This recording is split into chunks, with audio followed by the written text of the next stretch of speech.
This all comes after the mayor announced a $60 million cut to the city's school foods budget back in November. In a statement, the spokesperson said, quote, as the mayor and chancellor have repeatedly said, we are in a fiscal crisis, and we are taking every action necessary to limit impact on schools. These cuts are part of a broader $550 million budget reduction overall for the education department. It's time now for a break, but don't go away. Did I There's mess more it news up? ahead, including another look at our Weather on the Ones forecast. Stay with us. All right. There Weather got on the it. Ones is brought to you by Elements Dental of New York. Achieve the smile of your dreams and visit us. Nobody cares about you. Shut up. Nobody want to go to that damn dentist. It's full of shit anyway. Take your money. All right, let me see. Can I create a... All right. I'm going to have to turn this off. All right, let me see. Let me put up some banners in case anybody needs some damn help. All right, let's go back to the comments. Hello, whoever that is. Good afternoon.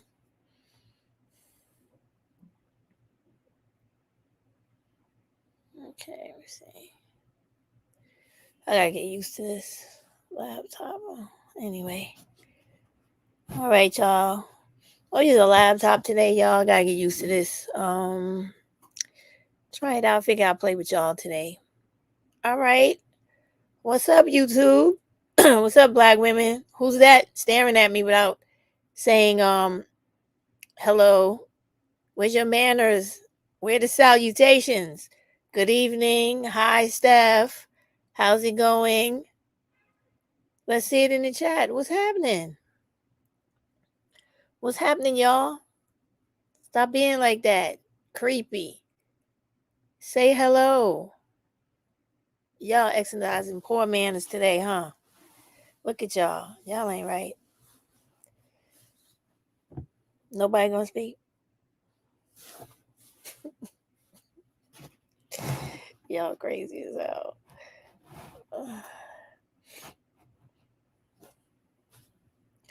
All right, I'm assuming those 3 people are not women. I'm assuming they're the hating ass black males that are always stalking black women's channels, because black women should have more ethics and not ethics, etiquette than them. Good afternoon, black women. Good evening, rather, should be. All right. I haven't spoken to y'all in a while, so I figured I would come and kick it with y'all for a little while, since I wasn't doing nothing but watching the news, getting frustrated, and watching what was going on with government. Like, I was watching my state channel, watching what the senators were doing and what the Congress people were doing. And they ain't doing nothing but arguing and fighting the way that they usually do. And pretty much not getting shit accomplished. Democrats are trying to put bills through. Republicans are blocking everything that comes through. And then you have black people all up and down YouTube with all that bigotry about migrants and not looking at the real bigger picture behind everything that's happening, because we're not informed and we don't ever want to be. We just choose to go along with the popular opinion. So what I suggest, right, is that, and I mean this in all seriousness, for everybody in the problem areas, like down south in the West, and when I say West, I mean Midwest and far West, right? Far West meaning California, Arizona, and Nevada. That's as far west as you can go. Midwest is all the rest of those places in the flatlands in between, everywhere from Ohio to the Dakotas to, where does it, like Kentucky, let's see, Tennessee, Kentucky, Montana, Denver, Colorado. Yeah, y'all know all your western states, all of them.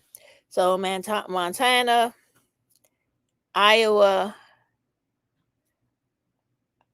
Idaho, Ohio, Kentucky, Illinois, let me see.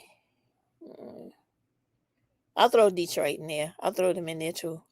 And then everybody else Wesley connected. Everybody else. Okay? Every single body else. All the way out to Florida. All the way out to Cali. You guys need to stop fucking around. Seriously. The state of emergency for Black communities is getting ridiculous. I know that I have seen an increase of Black women who actually care about Black women on YouTube, who are not the ones that are getting paid, by the way. Let me make that very, very fucking clear. So that would leave out people like everybody that replays Cynthia G on YouTube, Princella, Tanya TKO, Shira, all the rest of those Black women with other channels that I'm not interested in, like that do the rehashing of the videos of the week or the celebrities of the week and every I guess like salacious or controversial situation that hits YouTube, all those people, and not to mention every single Black guy known to man that has a mic and decided that the ignorance that he has swirling in his brain is something that he should actually come on YouTube and talk about. So all those people, okay? So the only people that y'all actually should be listening to and give them any real credibility are all the Black women who have the unpopular opinion, like myself, Pretty Black Magic. Is there many other? What's her name? Unbiased and Unbossed. She's very good. There's not many others, right? That actually do not get paid. So when we come on here and we make videos in reference to the state of Black women's communities, the state of Black women's mental health, their economic ability, their political considerations. We're not playing. We're not on here just to try to make it appear like what we have to say is something that is going to be performatively financially beneficial to us. Nope. We're coming on here and we're speaking to you in the same way we would speak to our friend, cousin, or sister, or somebody down the block from us that's very concerned with the state of affairs going on and with all of us in all of America. So I want to address the elephant that has been rampaging through YouTube with so much wrong information. It's not funny. I want to address the migrant situation. Being a Black person who works for the city, lives in the city, has to deal with migrants on an everyday basis. Some of them I have dealt with face to face when it comes to me in my neighborhood and the things that I do to help poor people in my neighborhood. I have to tell you guys that it gets to a point where it goes beyond it just being a political situation and all of the conspiracy theories about how white people are so interested in bringing these groups of people into our communities to take over or take the place of Black people to the point where we will no longer be able to sustain ourselves and we won't be able to live, and oh, woe is us, and the world is coming to the end and the sky is falling like in Chicken Little. Nothing can be further from the truth. But I must remember to remind you, as I also have to be reminded from time to time, that although a lot of that shit is based in complete bullshit, a lot of it is true to a certain extent. And I will explain. I'm going to use Ohio for a lot of fucking examples today, right? So there's 10 people in the chat. Not one person has said, hello, Stephanie, good evening. How are you? Anything. You guys, please remember your manners. It does not take anything to say hello. Okay? So, good evening once again. And I expect to see people say good evening or hello back. So I'm using Ohio as the example. In Ohio right now, overall, and when I speak, I mostly speak about Black women and children. I don't give a shit about Black males and what they do. Um, I don't concern myself with them because they have shown too much hatred towards Black women on YouTube, in real life, and in every way possible that they can attempt to destroy our reputations out of fear of not being able to have a place of refuge and someone to use and to assist them in life because they cannot make it on their own or do it on their own. So those are my reasons for the things that I say. Black femicide is included in that statement, child homicide and domestic violence, human trafficking, and just plain old being a fucking asshole, a major asshole, is my reasoning for why I say what I say in the videos I make. Okay? So, full disclaimer. All right. So, in Ohio, right? Currently, the state of Black women and children there is so bad when it comes to education that that entire state has decided that in order to try to retain kids in school and get these dumb motherfuckers to come to class and to actually come to school to learn something, what they have done is they have started a financial incentive to get them to do the thing that no one should ever have to do that costs money. Good morning. Good morning. Good afternoon, Maxine. Hello. They should never have to pay Black people to go to school. Black people should take education, all the forms of education, as seriously as possible because your life literally depends on it. You think about what I'm saying, okay? You need education to function in this world. You need to know how to manage your everyday working so that people don't take advantage of you and you're not shorted in what you have to do throughout your day in your life, whether it's going to the grocery store, banking, dealing with vendors or manufacturers. In any situation where you're the consumer, you need education. Okay, so when I'm watching the news today, and I'm watching national news, and I also watch like independent news, like the Young Turks, which is a good one here, and BBC, right?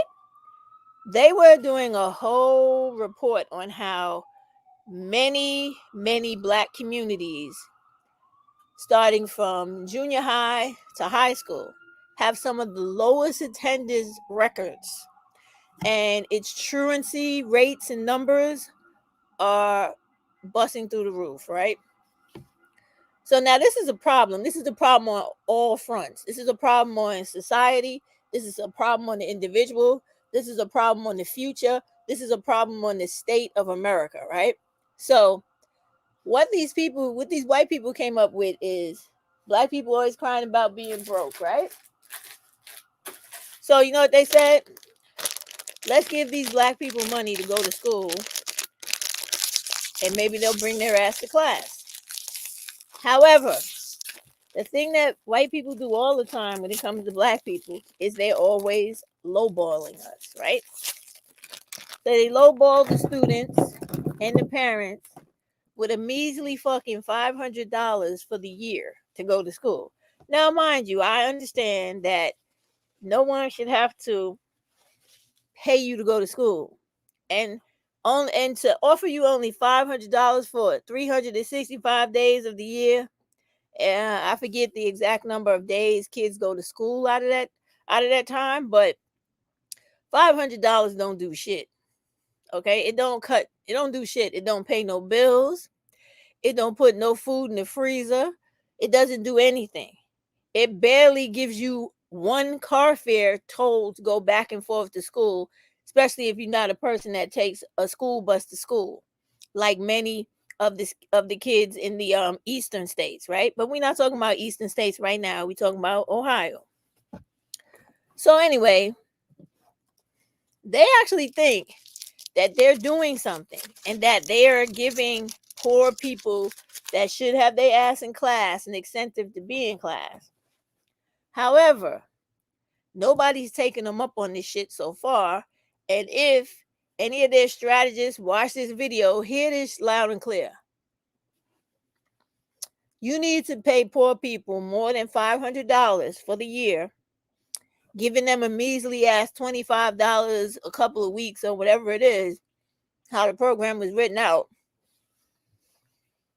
for people to go to school. Do you not understand that the reason, and I think black folks, black women, I really think they understand that poverty is the reason that people are so desperate. Matter of fact, I know that with conviction. So when a person is looking at, my mother may have to work 2 jobs, right? Because those of us who are black women and we are real in this world, and we're not living in the fantasy of thinking that some black male is going to come save the day, or that we should be living in this world like some bullshit ass damsel in distress where you only going to end up dying because ain't no Prince Charming coming to save you, right? We got bills to pay. We got kids to take care of. Oftentimes the checks that a lot of black women make in this country can't afford all the things that she has to do. So when they're giving you a bullshit $500, they're simply not understanding that if you really wanted those kids to come to school and get straight A's, you need to be giving them $500 a month. And it ain't that much. If you got billions of dollars, how you doing? Oh, that's Maxine. All right, Maxine. Hold on, I'm coming to you. You got billions of dollars to send for wars. You got billions of dollars to put in reserves. Like in New York City, the mayor here is crying broke, right? He has quite a few $1 billion saved in some type of fund in case of emergency of New York City. Now, you guys know we're struggling, right? We got 200,000 more people in this country that are not even citizens getting services that the federal government says they can get, right? But yet, when these people are putting together these programs for schools, New York is not the only one that could get federal funding. You got to give people $500 a month because that would not only get them to come to school, but would also help their parent. And I'm saying parent instead of parents, because the reality of black women in America, in any community they live, the mom is the majority of the time the breadwinner, the one who's actually responsible enough to take care of the children, take care of the household, because the black male is more interested in beating on his chest like his name is King Kong, womanizing, running the streets, being ignorant, not having enough sense in his brain to actually get an education so he can have gainful employment, have a full-time job he can retain, and actually do something with his life in society. I walk through New York City streets every day and see all types of age black male bums, from little small kids, like they start out here in New York City running around with their pants sagging, looking like adult little kid idiots, running around on bikes and electric scooters, harassing people, snatching shit and flying down the street. This is what they do. So they socialize each other to be bums. And then the younger kids idolize the older bums, and the older bums idolize the elderly, old, decrepit, out here chasing little girl bums. And so it's just a cycle of black male bums, 360 degrees. I'm going to look at what Maxine said, and I'm going to get back to my point. She said, I wonder how $500 is the figure they came up with. A part-time minimum wage job for 9 months, a teen can make more than that. Absolutely. The Fed politicians let the $300 a month per child stipend sunset. We could discuss that in a second. They have new changes to the tax laws this year, Maxine, as they do every year. So what I want you to do is go on to irs.gov, go into the child support section, or you could type in child support in the search. You will see all the new laws that affect child support this year. As a matter of fact, if it doesn't happen immediately in January, because we're not supposed to be allowed to begin to file until January 29th, I believe in February, you will see that they're trying to give you back the increased child care tax credit. And it was another credit they had given us through COVID. They're trying to return that as well. So you have to go onto the IRS to see what is new. And then, if you do your taxes yourself, you want to read all of those the forms that explain to you what the tax credit is, how to actually put it on the right form, and whatever supplemental form you may need before you file your taxes. Sometimes, even though I know a lot of people like me, you like to use those programs that do your taxes for you. That's fine, right? But then there are other times when you need additional forms that literally have to be downloaded, printed out, filled out, and sent off in paper form to be added to your refund so that you receive it. And sometimes you might have to wait a little bit longer because there are some states that do not let you add on paper tax filing along with electronic. Some states can let you do both. In my state, they only let you do one. So if you have anything extra you got to do it by paper. You could use the computer program to run the numbers if you're not good with math or how to do taxes, but print that out and then add on the additional pages that you need from the IRS filled out properly, and then send all that in. Okay? And then if they refigure it where you get more, they'll send you an adjustment letter to explain to you what changes they made to amend the tax credit for you. The same way as if you do it and they feel like you don't deserve that much, you owe them something, they're going to send you an adjustment back. You look through it, you have time to address that by filing an amendment, which is nothing but a way to correct the error, or you contact the taxpayers assistance group and have somebody there review what you're doing and tell you the best way to move forward. None of that stuff is hard. You just got to know what to do when something comes your way. Okay. So now back to my little talk here in my example about Ohio. So $500, I don't know how they came up with that amount, Maxine. It is nothing. It comes out to the way they worked it out. If you want to see the entire video, it's on what do you call that damn place? It's on Young Turks on matter of fact, I'll try to go get it. It's on Young Turks on YouTube, and they were trying to talk about this program because anything white people do that concerns black people, they try to make it seem like what they're doing is so great, and black people are ungrateful. They don't want to take advantage of it, and this is what happens as a result. No, that's not true. What usually happens is, like I said, they're always trying to lowball us. So people, who are real, they're like, look, I got real bills to pay.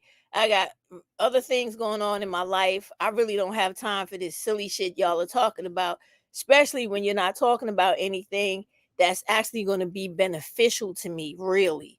Like $25 every 2 weeks, or even if it was $25 a month, that does absolutely nothing to help black people. Let's be real. That doesn't do anything to help anybody. It doesn't. Like most people, what's $25? $25, you can't even go to the store. I'm trying to find Young Turks. Okay, I found it, but give me a minute, y'all, to find this damn thing. I'm gonna show it to y'all. $25 is nothing.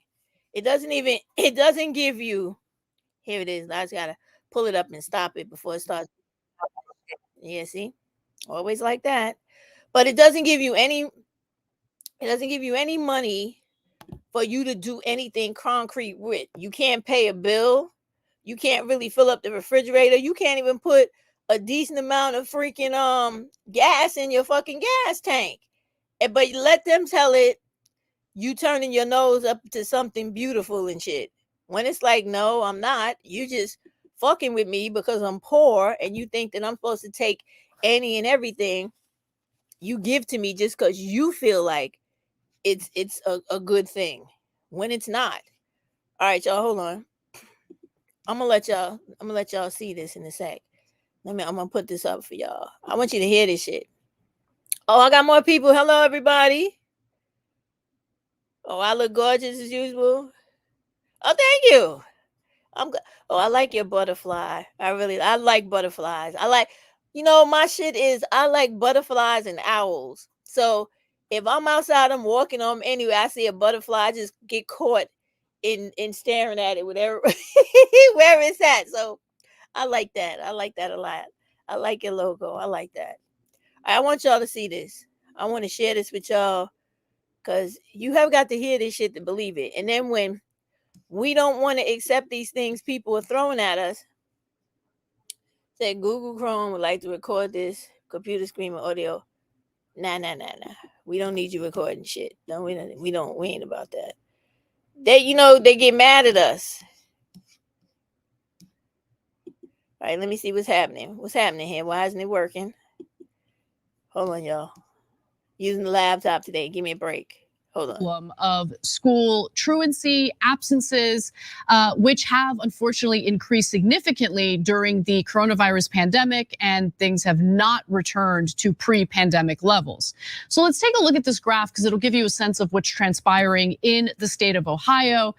It gives you a sense of how truancy has increased since the pandemic, and it has not gone down. According to data from the state's education department, 26.8% of students were chronically absent in Ohio for the 2022-2023 school year. The percentage was down from the 2021-2022 school year when 30.2% of state students fell under the chronically absent designation, but it was still an increase from both the 2018-2019 school year, which was at 16.7%, and the 2020 to 2021 school year, which was at 24%. Now, if you're wondering what chronic absenteeism is, it's defined as having missed 10% overall of all school hours, no matter what the reason is for the absence. So there's now a bipartisan effort to basically pay some of these students in this pilot program to get them into class. You have Democratic Representative Danny Isaacson and Republican Representative Bill Seitz teaming up to draft this legislation. The pilot program will work as follows. Every other week, the education department will make $25 cash transfers to participating ninth grade students and parents or guardians of the kindergarten students with a 90% or higher attendance rate during that 2-week period. And then at the end of each quarter, participants with an attendance rate of 90% or higher will receive $150. Then at the end of the school year, students will get $500 if they land in the same attendance percentage range. Additionally, high school seniors will get checks of $250 upon graduation, and they'll get an additional $250 if they graduate with a higher GPA of 3.0 or higher, or $500 if they graduate with a 3.5 GPA or higher. And so a total of $1.5 million has been set aside for this pilot program. And of course, there are some who are criticizing this. They don't think it's gonna work. They don't think this is a good use of the money. We'll get to them in just a moment, but I am curious what you think about this, Cenk. Yeah, so let me give you both sides. First, it'll work. I mean, that's good money. People will come in to get the money. I'd be surprised if they didn't. That's usually how humanity works, right? On the other hand, it's definitely ridiculous. Like, you're supposed to go to school, so us paying you to do the thing you're supposed to do feels weird and wrong. But I might be open to a pilot program. I mean, look, who knows what works, but it feels crazy. And so I'm not unaware that it feels crazy. All right. Let me say this, okay? Because I want to hear some of this other shit they have to say.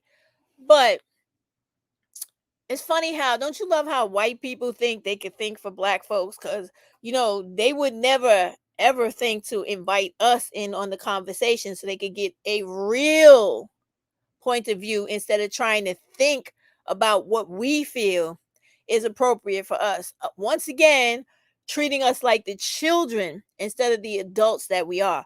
This dude is right. This program is not going to fucking work, because actually, when I first heard it, I was insulted. Because I'm like, yo, you guys get from the federal government damn near like $25,000 to $35,000 a fucking student who's enrolled in school. And you mean to tell me that with this bullshit program, you can't even pay people a solid $1,000 to get them to come to school? When you think about everything he said, you add up the money, right? So the $500 with the extra incentive of $250, if they have the GPA lower than a 3.0, it's only $750. Then when you add, it's pittance, and it's fucking pitiful, Maxine.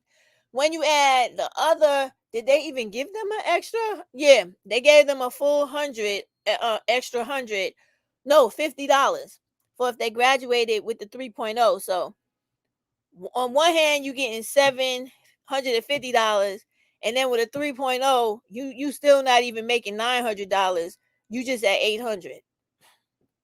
So it's a constant playing of words to insult you and your intelligence, because it's like, we don't even give a fuck about investing in you to the point where we're going to actually give you a decent amount of fucking money so that you could get to school to conquer whatever problems you're having that's keeping you from school. And you know what? That is the biggest fucking issue that they always leave out of this formula, because they don't ever want to address their liability and their entire fucking negligence to poverty and the causes of poverty in this country. Maxine, give me a second. It's pittance. That money doesn't overcome the barriers that hinders a child's attendance. That's where I was going. Number 2, let me put that up. That needs some shine. Number 2, if children aren't attending school, there are many other problems and reasons why. And I was going to get to that too, but I'm going to leave up what she said. This is how I feel about it. You know how there was talk a while ago about all of those universal income programs where they were going to have programs for every state? And then I forget what state it was that decided not to help the black mothers and their children, but they only wanted to help the busted ass, dusty felons that came home out of jail. That's what's going on here. People are refusing to recognize and really want to help the people who are the most neediest. In America, in all of these impoverished neighborhoods, the only people that need uplifting and financial assistance are the mothers and the children. Fuck the dudes. You're a full able man. You're supposed to be able to get your ass out there, find somewhere to work, even if you got to labor all day. If you got to do like the Mexican men do here in New York City, they stand outside Home Depot. They wait for the white man with his construction truck to come pick them up, take them to the site. They work all day. They come home with whatever amount of money the person pays them for the day in their pocket. You could actually, in New York City, there's every single borough. They have offices where men go to sign up for physical labor for the day to get paid. They also learn different skills because it's all construction. Because there's always something being built in New York City, or something where they got to fix something, restore something, renew it, whatever, right? Go in and reinforce the infrastructure. They always need help where men come, break their back, do a hard day's work of pay, and take their ass home. But what is happening in the majority of these cities is that these lazy motherfuckers, all they want to do is these black dudes that stand on the corner, drink, mess with women, mostly mess with little girls and young women, get them impregnated so they can have a stupid person they can manipulate, use, and abuse to get all types of resources that state provides to that young girl having children she shouldn't have or should not be in the process of having, right? This is what happened. And keep in mind, I'm going somewhere with this. So as we Black women are not really addressing that, and when I say that, I mean all of us, the mothers, the daughters, the grandmothers, the aunts, the friends, everybody who could look into the community and say, that's a fucking problem. And if so-and-so and this one and that one would just stop doing this and start doing that, shit would get better. Those are all the people I'm talking to, okay? Grab them and try to make them listen. I know it's going to be hard because for some reason we got this lovely wave of young Black women that find it completely necessary in their soul and in their spirit to make videos and to be in real life, completely defying all of the warnings, the teaching, and the parental guidance from older Black women that are trying to fucking help them, save them literally sometimes from getting their lives taken from them, and also from just completely fucking up in life, right? All right. So when this type of silly shit happens, this is where the migrant part comes in. The government, right, in all these states, use this type of stuff that Black people are not doing to say, this is justification for us to say, if they don't want shit in life, now mind you, that they don't want shit in life is coming in a big package or a big bow or a big conditioned circle of all the things that Maxine just said. That money doesn't overcome all the barriers a lot of those kids have that's hindering them to get to school. Like I said, if they're not taking a bus to school that's free, because I know a lot of kids here in my state, they got to go on the regular public bus like their mother and father. That means they got to sometimes have a real car fare if they don't have a bus pass, right? So I'm pretty sure it's like that in a lot of other places too. So, but a lot of those kids, when they wake up, don't got hot water. Some of them don't have water at all. Some don't have lights. Some don't have food. Some don't have heat. Some don't have all of the shit above. Plus, some have domestic violence in their household, physical trauma, and terrorism, where somebody's beating them to the point where they scared to move, scared to talk. Some of them are locked inside of rooms where they can't go anywhere, can't get out the fucking house. And it ain't that many child protective service workers in the world to know what's going on with every single particular kid in the Black community that ain't showing up to class, that none of these people ever seem to bring up when they giving these arguments why we just got to give up on these Black folks.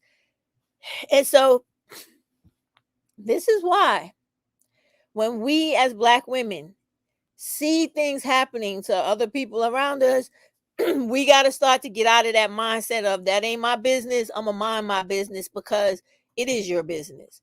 Because if those people are allowed to keep festering and growing in the areas where you live, you're going to have nothing but a deplorable fucking community over time. So I'm not saying you got to kick down the door, kick some ass, take some names and make shit right. That's not what I'm saying. I'm saying, but what you got to do is maybe call the police as many times as you need to, call Child Protective Services, even call the DA's office when the police are not doing their job. When they show up and don't give a fuck and just go home and be like, that I don't give a fuck, right? Call the DA's office and say, there's a real situation here. But yet every time this patrol car or RMP number, whatever it is, 2509 or 1701, because all police cars have a number on them. That number on the car tells the mayor, it tells the DA's office, it tells the police commissioner what cops were in that car. So even if you don't know their name, you get the time of day they show up, the date, and the best description you can of them, and give them that car number. They know what cops it is. And you keep a hold of that record, because if anything happens where that child gets killed and it makes the news, right away the attorneys are going to be out scouring for witnesses, for people who could give information.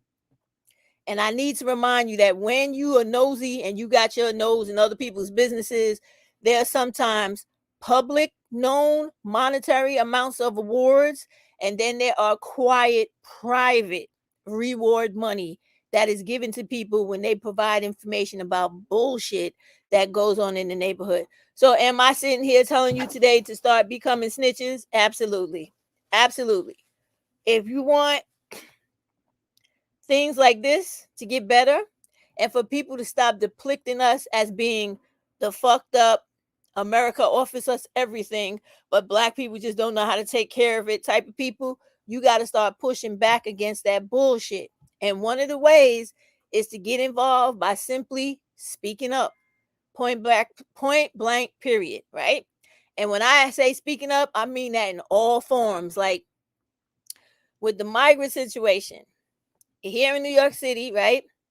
And in Ohio, because the homeless rate has getting like really crazy because they're bringing these people in here. It's not like people are having babies out of control. The government is allowing this to be the issue. And it's not just this administration, because I hear all the idiots online on YouTube talking about Biden versus Trump. That's not what it is. Let's be honest.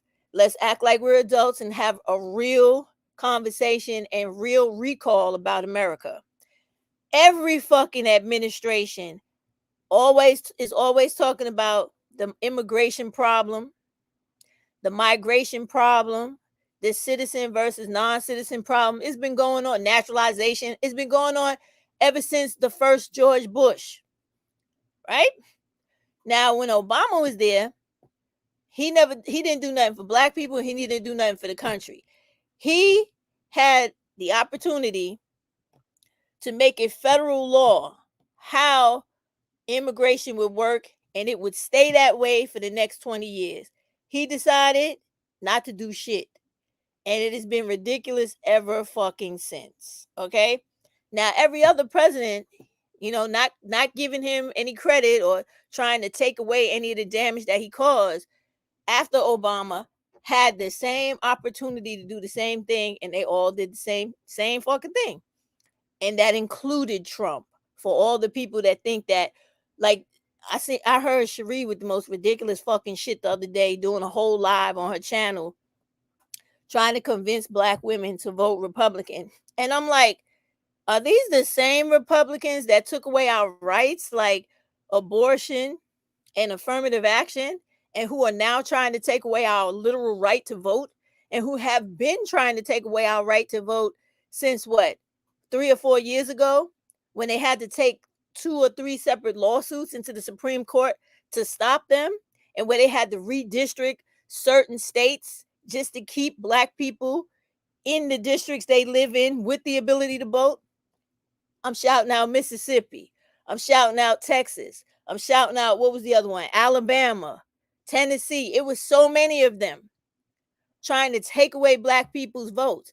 And most of the times when they do that shit, it's in these Republican states where the majority of the people there who are the highest population outside of the bullshit and the propaganda they spread are black people. Because when you look at places like, take Texas, for instance, Texas literally has the highest population next to the highest. Mississippi is the number 1 state, right? With the highest number of black people living in that state in the entire country. And then Texas is second. Even though you'll have people on YouTube who I guess call themselves doing a good job of spreading wrong information, will tell you shit like Hispanics are now the largest population in this area, that, when it's not true. Okay? You could bring them in, but unless you're going to try to match the amount of black people within that entire state, as per Hispanic person, they're never going to be the highest population in the entire state. They might be in a small area, but not the entire state, right? So I heard that most recently. Somebody said that Hispanics were now the largest population in let's say what part of Texas was they talking about? It was a black part. Maybe let's say Houston. Still not possible. Because unless you're going to take every single black person and go, we need a Spanish person for this black person over here. That's the only way that would be possible. And you know what? Even though people come in here, if you don't think the government does not know how many of them are actually living in a certain area, you would be dead wrong. And if you did not think that they don't go extract them people out of society without you knowing about it, you would also be dead wrong. And if you didn't know that they actually have the National Guard working in conjunction with Border Patrol, you would be also wrong. Right now in Texas, that crazy ass fucking governor they got, he put all these razor wire things. You know how they do with those. It's a line of a fence and it has all these, it's long and it has wires on every part of this rope that winds around. Well, they put him and like 3 other governors that border Texas through that whole coastal area. They put all those wire, razor barbed wire things, fence from state to state.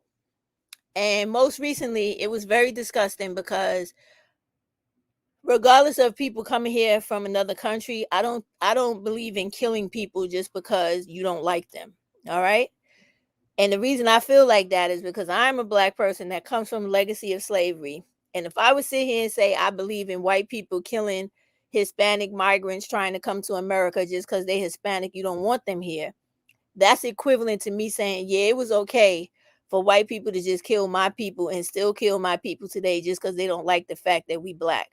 I'm never going to say nothing like that. And I don't think no black person in their right mind should feel that way because it's wrong. All right. Period.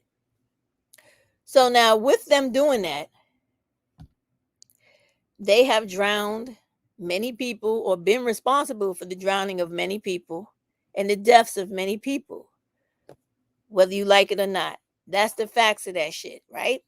But at the same time, once those people get past all those barricades and obstacles they put in their way, along with the homeless people that's fucking around, American citizens in Ohio, along with the new ones that bust through those wire barricades and everything else, states are now feeling like they're starting programs to pay people to be homeless. Now, I noticed that when he was talking about this paying people to go to school, he's talking about he's not right. You're supposed to go to school, whatever. My sentiments are, you're supposed to have a job in life too. You're supposed to be able to take care of yourself. You're supposed to not just be okay with being homeless when you can prevent it. Now, if you completely batshit crazy and you are drug psychosically out of your fucking mind, I don't expect you to be able to work a job rationally, functionally 9 to 5. Yeah, okay, you need help. But for all the rest of those people that's voluntarily out there because they don't want to stop using substance, they don't want to stop drinking, they don't want to stop all of the ignorant shit they doing in life, and then you got these people coming from other countries living on the street because they feel like if we live on the streets and we become a nuisance here, they will have to take care of us. I don't think either one of them motherfuckers need to be paid to be homeless. That's just how I feel. I don't think that taxpayers' money and different allotments of money from the government should go to those people. I think they should send the majority of those people back home where they came from. I will gladly pay for it myself as well, I'm sure, as other people would. But I think the government should pick up that tab because they're the reason why shit is the way it is. Because when you think about this whole process, you have to think about all of it. You have to think about the fact that American government is fucking up those people's countries so those people feel like they got a right to come here. Then when they get here, they become just as bad, a lot of them, as some of the American people that's already here fucking up and in the same situation they're in. So this situation here where this guy is talking about he doesn't feel good about, or he's feeling like, I don't know why we got to do this to make people go to work. And all of it is real simple. It starts with and it begins with these white people in America and the government. And the belief that there should be two groups of people in America, the haves and the have-nots. And when it comes to these people dealing with black people, they're always feeling like we should be the ones that are in the category of have-nots. Because if you look at, like Maxine said, some of the barriers or the origins of why these kids are in this position is because if they're in a household where they have a functional household and people are killing themselves to make ends meet, sometimes those kids got to be adultified just so that that house can continue to function. They're not thinking about that. They're actually trying to always conveniently forget or not even consider the real hard day-to-day shit we got to go through in this country as black people, because they sell this country to everybody like it's so fucking easy for us here, and we just want to be lazy and don't take advantage of the opportunities we're given, when that is so far from the fucking truth. As a matter of fact, the other day I was watching a video of a black woman in, I think it was Texas or somewhere, yelling at the migrant people, go back home where you come from, blah, blah, blah, blah, blah, right? And the Hispanic man turned around and yelled at her, you shut up, you're lazy, you're lazy. And I looked at the video and I said, damn, he sound like a white racist stupid motherfucker that don't know what he's talking about. And then I thought about it, I said, yeah, because that's exactly where he's getting his information.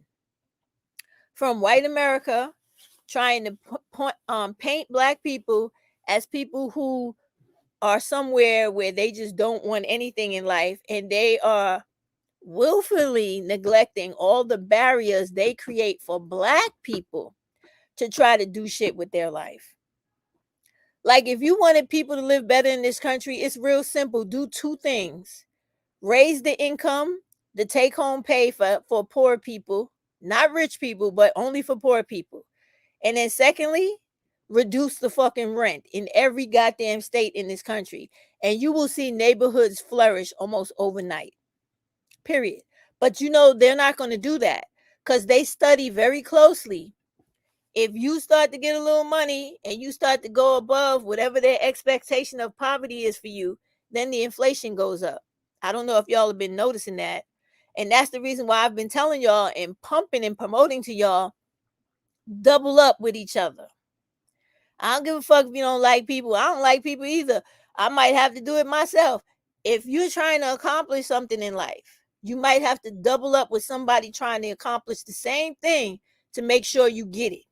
Because if your money is not enough, your money with another black woman, I'm not talking about doubling up with black men or black males where you're going to end up getting your ass kicked and you're going to end up dead. That's not, or your kids the same way. That's not what I'm talking about. I'm talking about black women helping other black women. Let me make that abundantly fucking clear. Okay? Because lately, we've been having too many street soldiers on fucking YouTube with the can we stop the gender war bullshit, and black women love black men and black men love black women, when nothing could be further from the truth.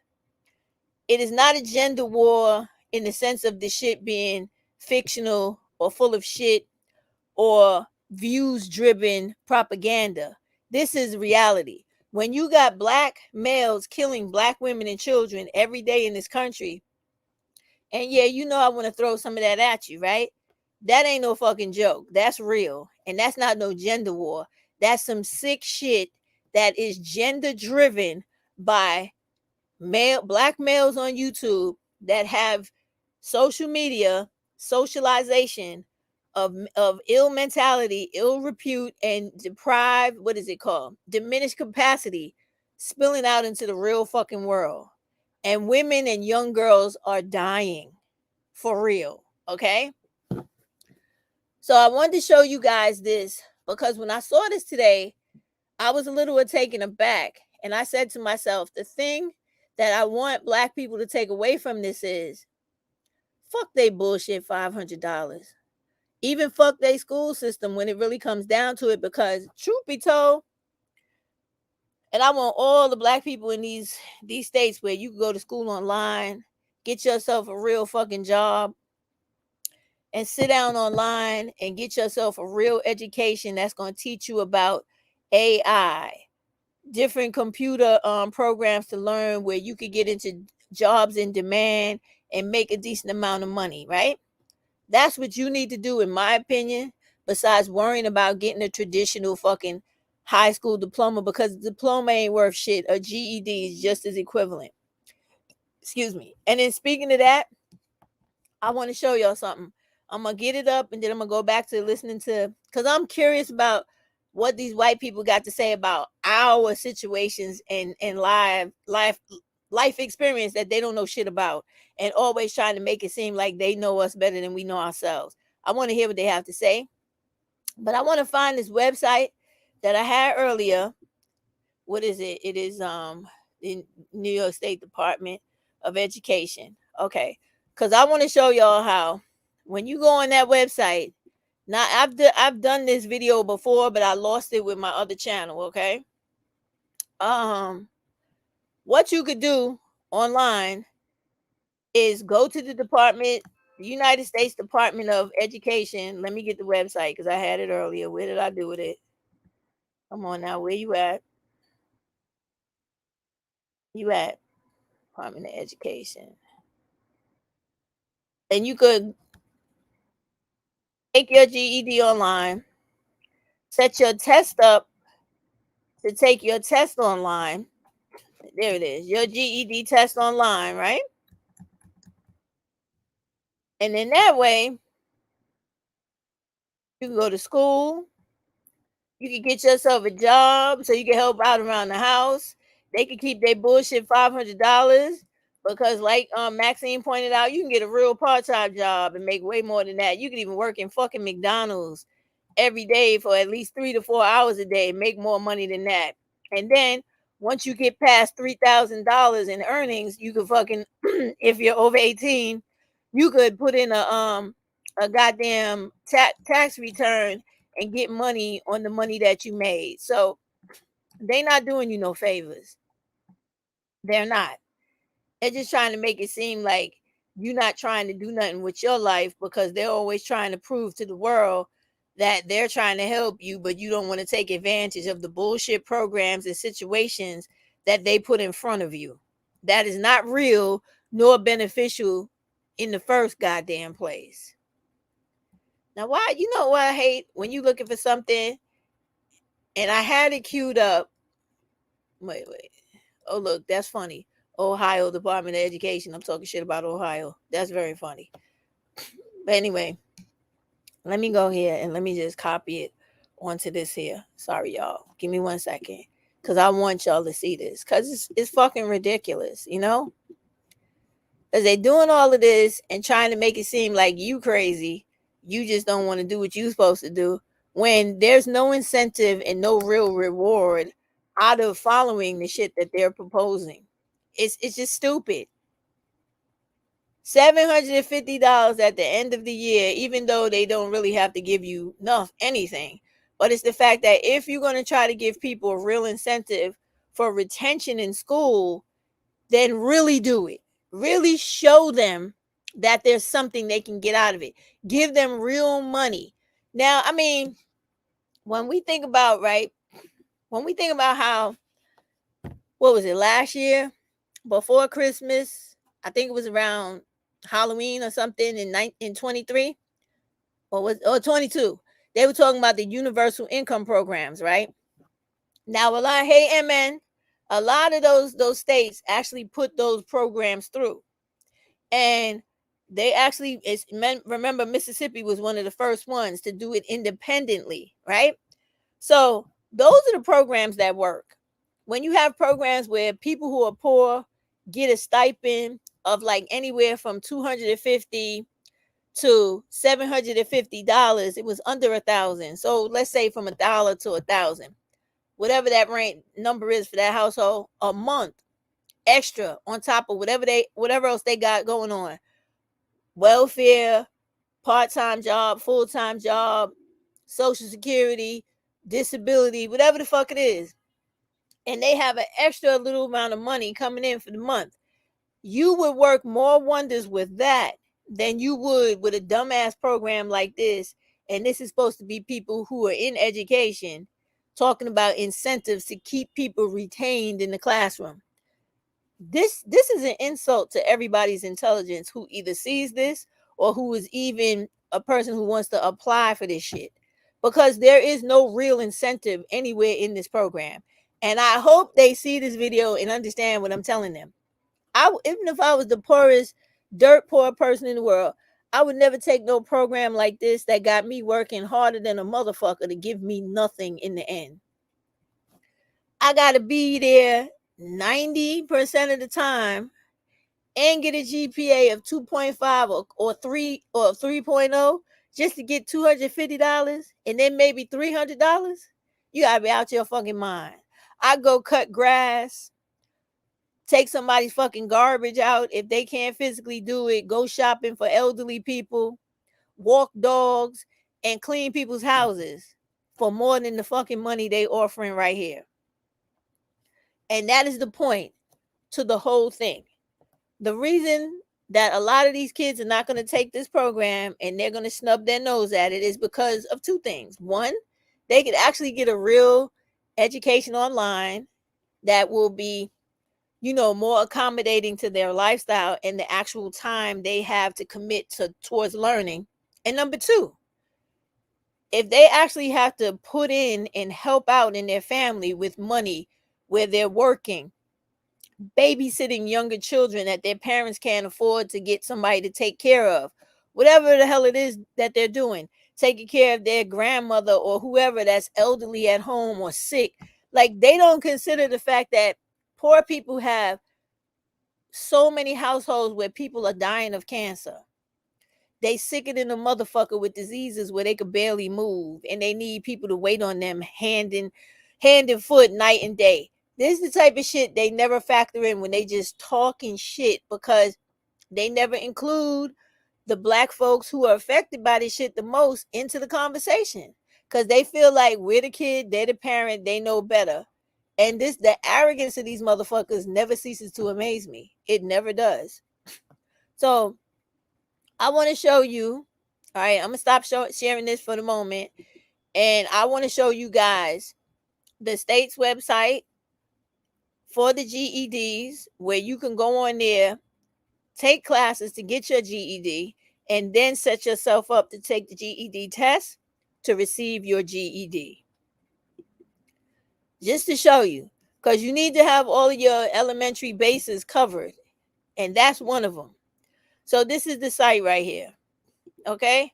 This is the U.S. Department of Education, and this covers the entire nation. So when you go on here, and as you know, after this live, I will put all of the links, including this dumbass news coverage for the silly program. I'll put that in the description of the video as well, right? So let me go back to this for a minute because I want to show y'all something. So when you're on this website, you see here that they have GED testing service. So they have a link that expands from this summary of information to explain to you how to do that. Right? It's going to talk about the scores, how to enroll in the college or the university, right? And how to use your GED. Then in this one here, this little summary, this says non-traditional student resources. So now they're talking about everything that deals with everything you need to further your education after you get your GED. You understand? So this website is more important than that program that he's talking about, because you're getting everything you need. You don't got to get paid to do it. You just got to be given the proper information to show you that this shit is real. This is the truth. And if you want to have something in life, you need a fucking education. They also have this section over here, right, under data that says, how do I find? And it speaks about student loans. And then it has a comma for explaining later student loan forgiveness, college accreditation, which is very important because you don't want to sign up for a college or pay money for a school that is not recognized by the state you live in. An unaccredited college or school means you are wasting your time and your money. you will not be able to transfer that degree or those credits to any other accredited school anywhere, not only just in the state, but in anywhere else in the nation. So do not waste your time with that. And you want to go to this website and even call them up to find out what are all the accredited colleges, universities, programs, and etc. in your state that have accreditation, so you don't waste your time to begin with. Then you have down here the ESSA. This is the Every Student Succeeds Act. Click on that, read it for yourself. It's kind of like the No Child Left Behind with more perks. Then this is FERPA, and this is FAFSA. These are all applications for money for school, okay? And then down here is the 1098 tax forms. And these tax forms come into play for students that file independent and who may have a parent that's in the military, or who's a dead veteran, or what else do they do? Or who passed away, and this child is now receiving Social Security survivor benefits, all that kind of stuff. Click on it, get more information, know how things affect you, learn how to apply for things that will empower you and benefit you. More than $25 at the end of 2 weeks will do, and $500 at the end of the school year. Fucking stupid to me, but okay, right? Then, under the section that says information about, you got transforming teaching, family and community engagement, and early learning, right? Then related topics, jobs, education, and volunteerism, and USA.gov. Y'all remember, USA.gov is the website now. When you want to know about everything and anything in every single state in this country of resources that are available to you, you go on USA.gov. They have everything there for you. So keep that in mind. Remember that, okay? And then at the very bottom, well, they got a section here that I forgot, didn't see. It says view all resources. So that's going to be more stuff. You do this at your own, on your own time, in your leisure, right? You go and you learn Black people. That is how you make life better for you. You go on these websites, you go in and out of these fucking links, you click the expanded arrows, you read, you understand everything, you understand how things are connected to each other. They got grant programs on here. They tell you how to apply for grants. They tell you how to be eligible for grants. They talk about what is it? What is that other thing? Hold on, y'all. Grant forecasting. So grant forecasting is kind of like, we watch the trends. If we notice that there are a lot of people trying to learn this one thing over here, we start creating grants for people to go into that field or get educated in that field. So you can actually impact that if you understand how that works. If you say, you know what, I think they need more money for people to go into AI, whatever, in whatever particular industry. Everybody start going into classes or to certifications that teach that. Next thing you know, the government people who track schools and education and everything you do education-wise, they go, oh, we see an upward trend of people going to school to become data analysts or whatever it is. All of a sudden now, you got a grant for becoming a data analyst. That's how things work. That's how you impact education. That's how education can impact you. That's what you got to do. Most importantly, there's a part on here, right, called law and guidance. Under this is how you find out all your rights for you to be educated properly in America and understand that you have constitutional rights for education. So when you go in here, there's things like Every Student Succeeds Act. Remember I told you about that? Let's click on it for a minute. Let me see if it come up on the screen. Oh, it does. For those of you who didn't know that this exists, let me read it briefly and then go back to show you the other things. So a new education law, the Every Student Succeeds Act, I tell you, is similar to the No Child Left Behind. This was signed by ridiculous ass Obama in 2015, and it represents good news. Represents good news for our nation's schools. The bipartisan measure reauthorizes the 50-year-old Elementary and Secondary Education Act, the nation's national education law and longstanding commitment to equal opportunity for all students. That's important. Why, you ask, Stephanie? Is because whether you're in elementary school or 59 or 72, trying to go back to school for the first time or just to continue your education, you are absolutely expected to and eligible to apply for all types of funding that everything this act entails. If you have to fill out a FAFSA, if there is a merit award for your particular area, you fill that out. If you live in a state where directly out of your high school, they're giving you like 50% off college tuition just because you graduated from your high school, or you got a GED and you scored, I don't know, 90% on the test, better than everybody else, or whatever it was, we give you a discount. This is what this act allows all that type of stuff to happen. Like I said, it's the modern day version of the No Child Left Behind. So you go on here, you're going to read all of this stuff, and you learn how you're protected by rights that people died for you to have, for you to go to school, okay? And also how money that is there for you from the federal government is required to be given to you when you take particular programs, okay? So this is why all this kind of stuff is important. Then, let me go to the civil rights piece. Anytime you're in school, civil rights, I think it's the 14th Amendment, I'm not sure, protects you. And you have to know that there are federal laws that keep you from being discriminated against. There is a complaint process in case something goes wrong in school. And there is access to records and obtaining the transcript for all the work you've done that you need to take with you when you're no longer satisfied with that place and go to another school. All of that is part of the civil rights data collection and area of this particular website, which is the U.S. Department of Education's website. New York is always on my mind. So sorry, y'all. So that's what I wanted y'all to see. And this is important because I honestly think that y'all should go on here, right?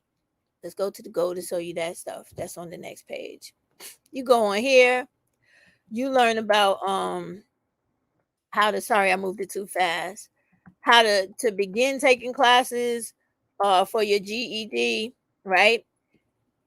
What do you need, and how you would get in touch with admissions counselors in whatever college you're looking to go for, or you want to go to the military. They have different providers you can choose from online, work out your schedule, look at the different grants that are available to you for this ACE. It's called the ACE program or ACE awards. They give you recommendations for that when you do this here.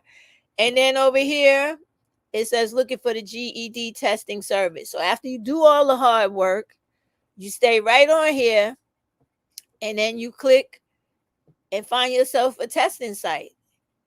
Secure your GED and go to college.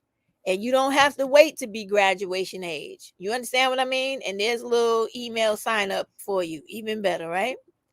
So those are the things I want y'all to understand, right? Because when you have people coming at you with this ridiculousness, like we're going to jump back into in a minute, in reference to always trying to continue the stereotype and the proliferation of Black people with this whole covering of, oh, woe is me. Woe is me. Black people just so out of control. Black community so bad.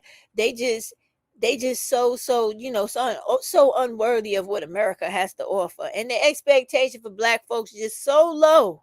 And there's always a reason why us white people feel this way. This is the shit we got to stop buying into, because it's not true. But I hear it all over YouTube with the dumb shit.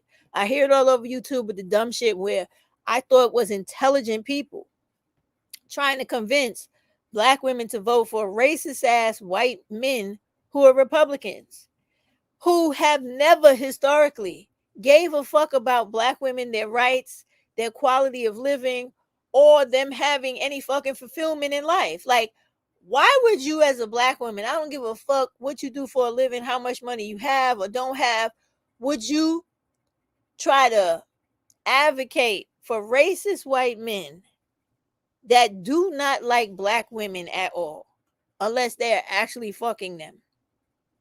It's a reality. I'll give you a short story about me today. Y'all know I got my beautiful Naya, right? Naya's getting real big because she is an Akita Malamute mix. Naya is a fucking beast, and I have to try to keep her control when she goes outside because she's literally a wild fucking animal.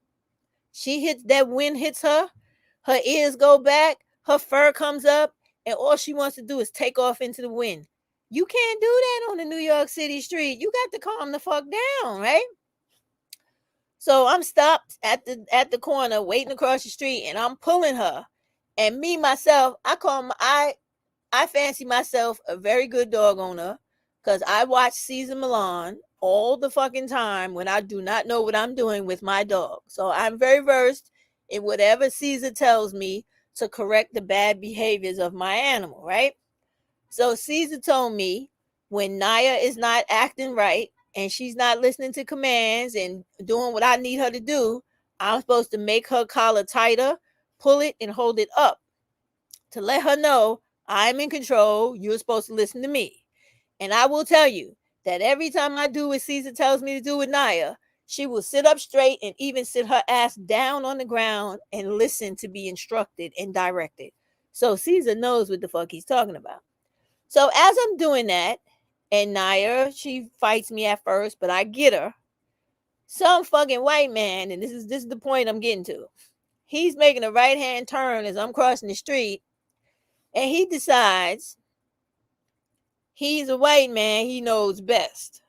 So he's going to tell the ignorant black woman what to do with her dog because she don't know more than he does, right? With her dog. So he says to me through the window, mind you, not paying attention to the traffic and not paying attention to what the fuck he's supposed to be doing when it comes to being responsible for driving a car down the street where you could hurt anybody because you're worrying about me who don't got shit to do with you. He's going to say, excuse me. At least he said, excuse me. I understand you training it all, but you don't got to be so rough, right? I looked at him and without even hesitation, I said, hey, drive your car, mind your business, okay?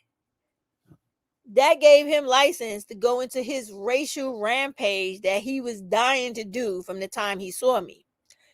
And they're all pussy anyway, because they only will try that with black women because they think that because they're a man or male and I'm a woman, they feel like as a woman, I can't dog walk their ass or drag his ass up and down the block. But those are the reasons for them doing everything they do. And for most black women outside of me, that would be the case because these days they on some bullshit where they don't want to learn how to fight. They don't want to learn how to be strong enough to handle themselves or even carry weapons to defend themselves. So they are always in the position of putting themselves in a damsel of distress mode where they're going to get fucked up. Me, on the other hand, I wanted that nigga to get out the car so bad it wasn't funny. And it was crazy because I literally stopped and tied Naya to the pole and I was talking shit, just talking shit. And I was like, get out the car, bitch. You ain't gonna do shit about it. Mind your motherfucking business. This ain't got nothing to do with you. You want to school me? You think you're gonna son me? You gonna daughter me? Come show me. Come. He didn't get out the car. He kept going talking shit. But this is my very point, right? All these motherfuckers care about is to cause you motherfucking strife and aggravation because they don't fucking like you in the first place.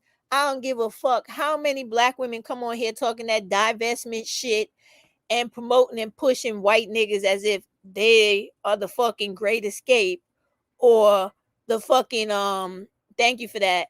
Or the goddamn savior or Prince Charming you waiting on. That's not the case. And that's the main reason why I say don't fall for that shit when they on here, whether it's Cherie, the vested zealot, or whoever the fuck else, strongly and wrongfully with their whole fucking chest now, telling you to vote for white racist fucking dudes that are Republican. And don't forget the white bitches, because they just the same, okay? They all the same. That Marjorie Greene bitch, she out of her fucking mind. And there's so many more like her. And even this presidential bitch, she out of her mind too. This Nikki Haley bitch. Did y'all know she got a black son-in-law married to her daughter? They met in school. And the way this bitch talk about black people, that dude must be the biggest fucking coon known to man. Because there would be no fucking way I would be married to her daughter and she disrespecting black people up and down the way she does on this campaign fucking trail she's on. It's disrespectful, okay? But she thinks she's going to win. We all know she's not. But she thinks by berating and belittling black people, she got something to win or something to gain. And don't let her fool you, because as a result of this Roe versus Wade shit, where they took away abortion, and now you got all these people from like Planned Parenthood and all these other groups fighting to get abortion back on the ballot for every state, for women again outside of white women. Do y'all hear me? Outside of white women. So that means all you fucking Asian women, Hispanics, other black, and everybody else that's not Caucasian. You need to get your ass to the ballot and vote against not having restrictions and a ban on abortions in your state, and get abortion back in every fucking state in this country. Even though, upon saying that, let me segue this in. I'm proud to say that as a result of Roe versus Wade, people are not having sex in those states where abortions are completely banned or have such high restrictions that many women are dying if they get pregnant. And there are like 4 lawsuits right now because women have died in the Supreme Court as we speak. And 2 of those cases are from Texas. So the women are not marrying, they're not having sex, they're not having children. Concentrated in the states that ban abortion and that have very bad restrictions. Bravo to all those women and to all the advocates and everybody else that stands behind and supports women who fight for women's rights over their body and autonomy over their fertility. These are our bodies. We are not supposed to be by law or by religion or any other way born into this world or this life to be a slave to any man or male for sexual satisfaction or reproductive hopes and dreams and whatever the fuck else they want to come out of that. You are your own entity, your own human being, and you are not validated by any male, man, or anything that you want to worship that is not a woman. I'm very sorry, okay? So you women better get your shit together and get your heads right and understand that when they put that ballot back on the voting booth for the upcoming election for your state, vote for abortion rights to be restored. Vote hard. I don't give a fuck if the old woman is 99, she in a fucking wheelchair going through dementia. Practice with her to check off what she needs to vote for abortion rights. Check off with her and practice for her to vote for replacing every fucking Republican that believes in banning abortion and believes in taking away women's rights, to replace that piece of shit with a Democratic candidate. Because even though the Democrats are just as fucking stupid as Republicans, at least with those motherfuckers, you will have a right to your body, a right to abortion, and a right to rights over your own life and autonomy over your own production or reproduction and fertility. You will have that. With these insane Republicans, even this Nikki Haley woman, she was for a complete national ban. But it wasn't until they saw that the polls in the states that they was banning abortion, people were not fucking feeling that. All of a sudden, they tried to soften their goddamn pitch to society to make it seem like, no, we really for you, when they're not.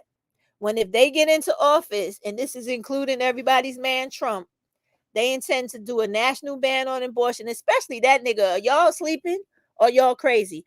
Do you not realize that this motherfucker has been indicted on 4 criminal charges, and just the other day was made to pay back a whole bunch of money off of a woman he supposedly raped a few years ago? Just, what was it, yesterday or the night before?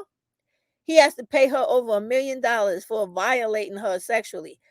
And this is the dude that openly says that, literally out of his mouth, he walks up to women and grabs them by the pussy. And this is the type of dude that y'all want to be president again of the United States, who you know will come into office and fuck women up with a quickness. But because y'all still stuck on the migrant shit and thinking that this nigga is actually going to affect some change with that, you're not realizing or wanting to come to grips with the fact that this motherfucker get into office, he's going to cause more damage that probably cannot be reversed than anything positive. And especially when it comes to women and us black women.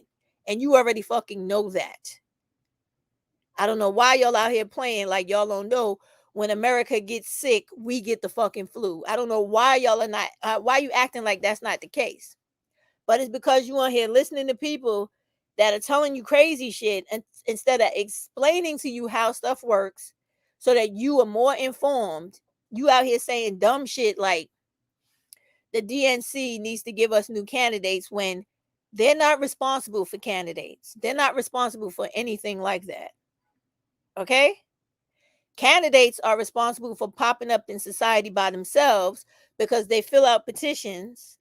They get ballots put in the states they want to run in, and they got to meet the fucking criteria to be added to that state, every fucking state in the nation, to be voted on to run for president or whatever the fuck it is they're running for. There are some people right now who may be on one state running for presidency, but not on the other because they didn't meet the criteria for that state. You gotta, black women, this is why I get mad with y'all, because you gotta understand, you gotta take a civics class, or you gotta sit your ass down with Google and learn step by step how the election process works in America and how the Senate works and how the Congress works, for you to understand that when you hear dumb motherfuckers like Divesta Zealot and other people telling you stupid shit about parties collectively, you know that's an ignorant motherfucker speaking, because it don't work like that. It doesn't work like that at all. Okay? You need to learn how that goes. And I don't feel or think that I should do a whole fucking video showing y'all how the election process works and how people get on ballots and what they need to do to run for president, to run for Senate, to run for Congress. That's crazy. You should know that. As a grown fucking person in America, you should know that.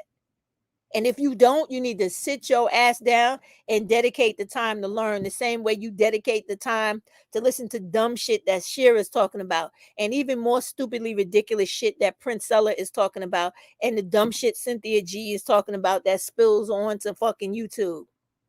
And yes, I mean that about all of them. And all them dumb niggas that are on here talking about fucking relationships and dating and all this marriage stupid shit. You should be worrying about stuff that's important.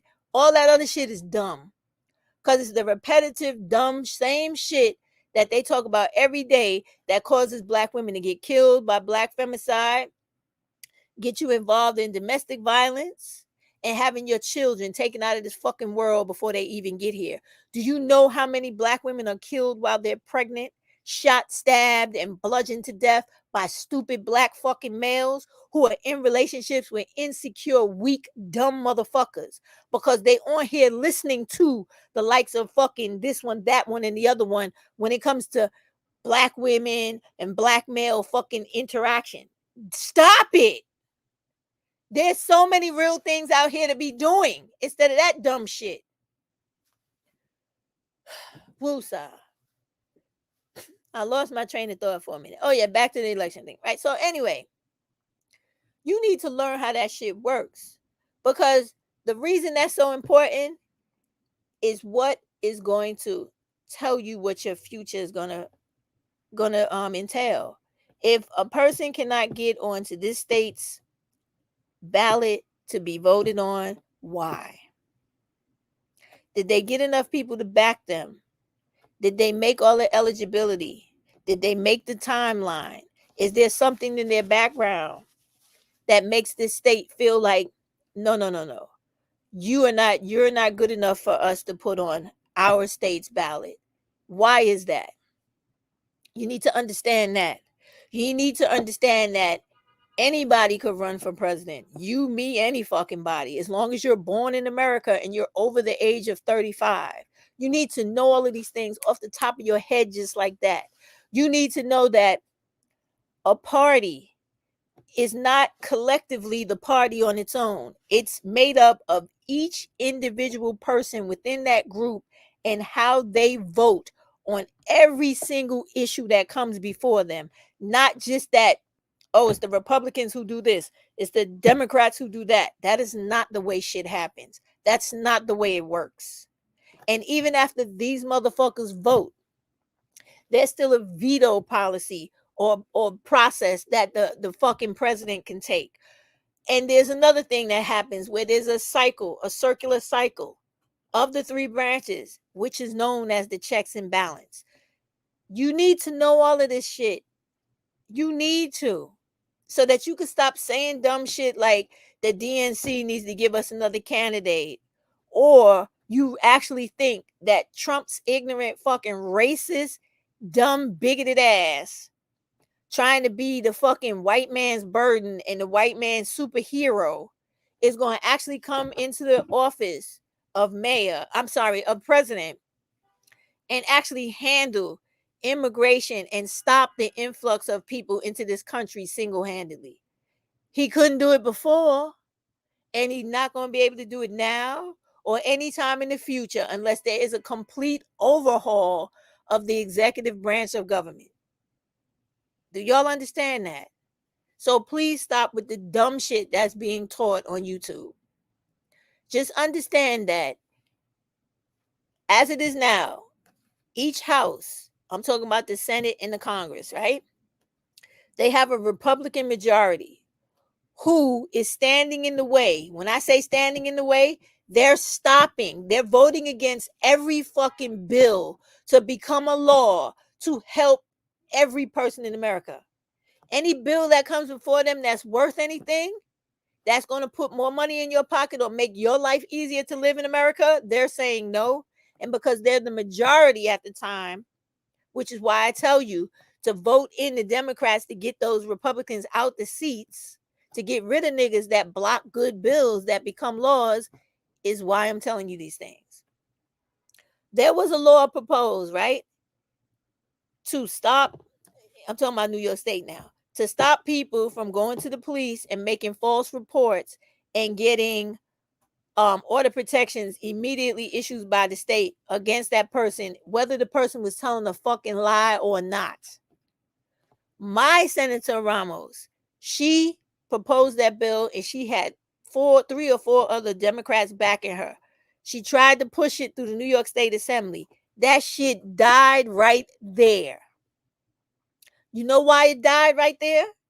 Because Republicans felt like, fuck poor people, especially black poor people.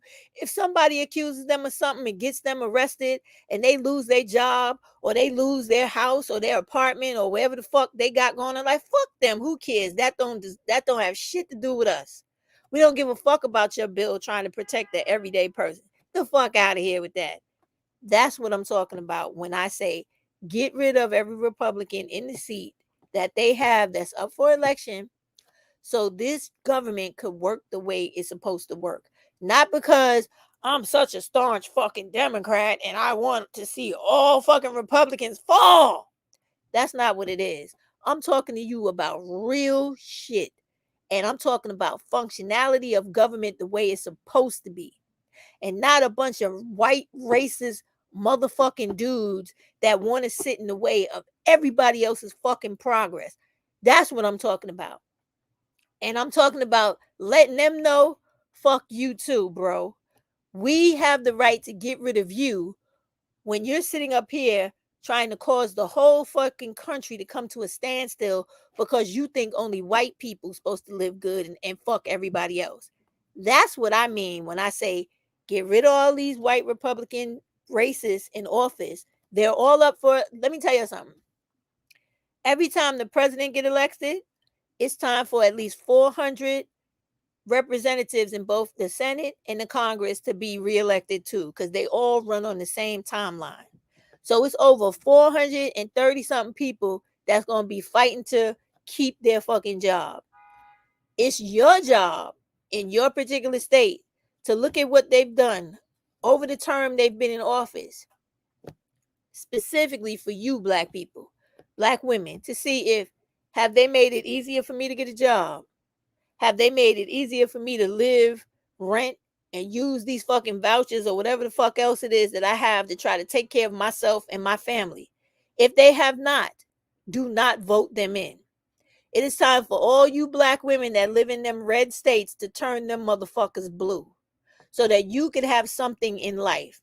And stop listening to these self-hating, ignorant, ridiculous black bitches online that keep telling you if you want to win, you got to vote Republican because they're going to put the black male ape in jail.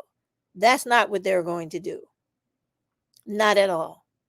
They're going to fuck up your life because they know you are the only thing standing in the way of complete fucking ruin for the black community. You're the black community's only salvation.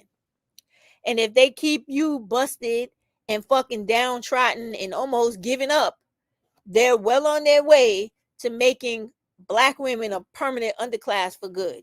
And do not ever forget that is their plan, because remember, Forbes magazine told you, white Republicans forecast, we want these black people to be 50% unemployed by 2030. That's real close, right?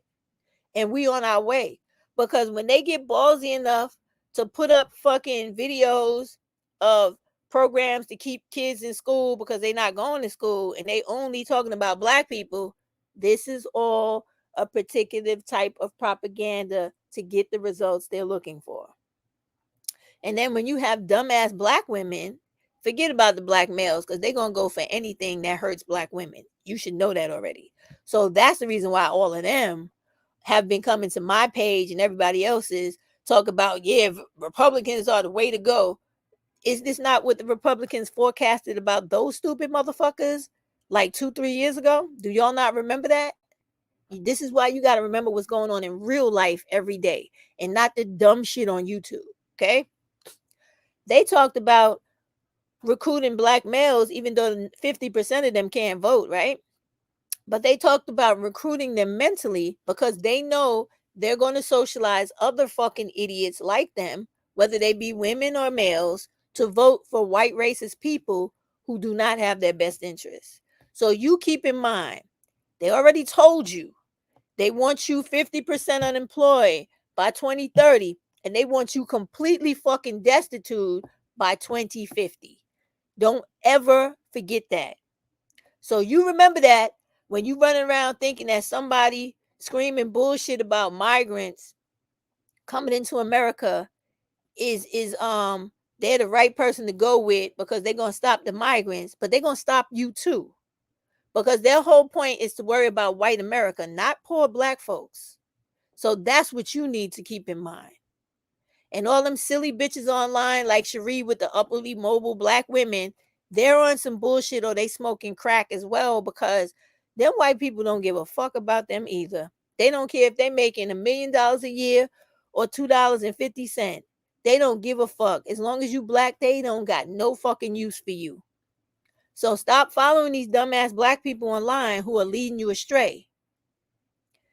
And that's all I got to say about that shit. Let me do some more into letting y'all listen to how they actually feel about us from their own fucking mouths. And I want y'all to absorb the words they say and take the insult as they give it to you, because this shit is real. And they say it so openly on their programs because they feel like they can say and do whatever the fuck they want to us. And actually they can, because we don't never stand united enough to do what the fuck we need to do in solidarity to do what we're supposed to do. Just like that preacher said, that I put that video up the other day of him saying that ever since Shirley Chisholm and Adam Clayton Powell died, there have been no black people that stood up for black people the way they're supposed to. And black people themselves individually have just been falling deeper and deeper into the cracks, turning into the worst people on the face of the earth. And I know y'all know what I'm talking about.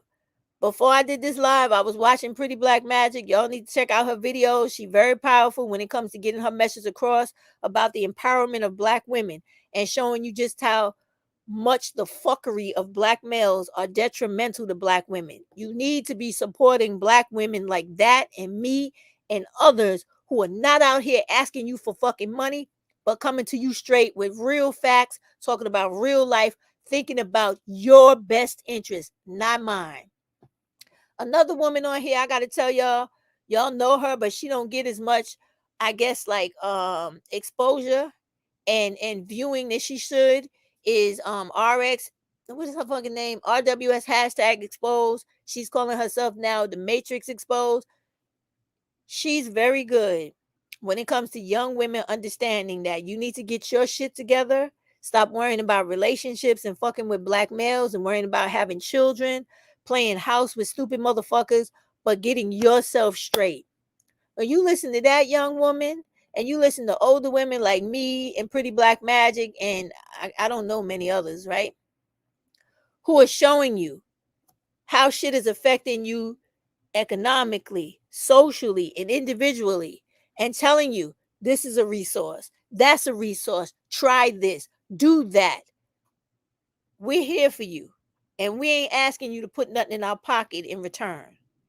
Because I've seen a lot of small channels on here giving information, but at the same time bitching, moaning, and complaining about the fact that subscribers is not hitting them off with a super chat or whatever the fuck it is, or a Cash App or whatever.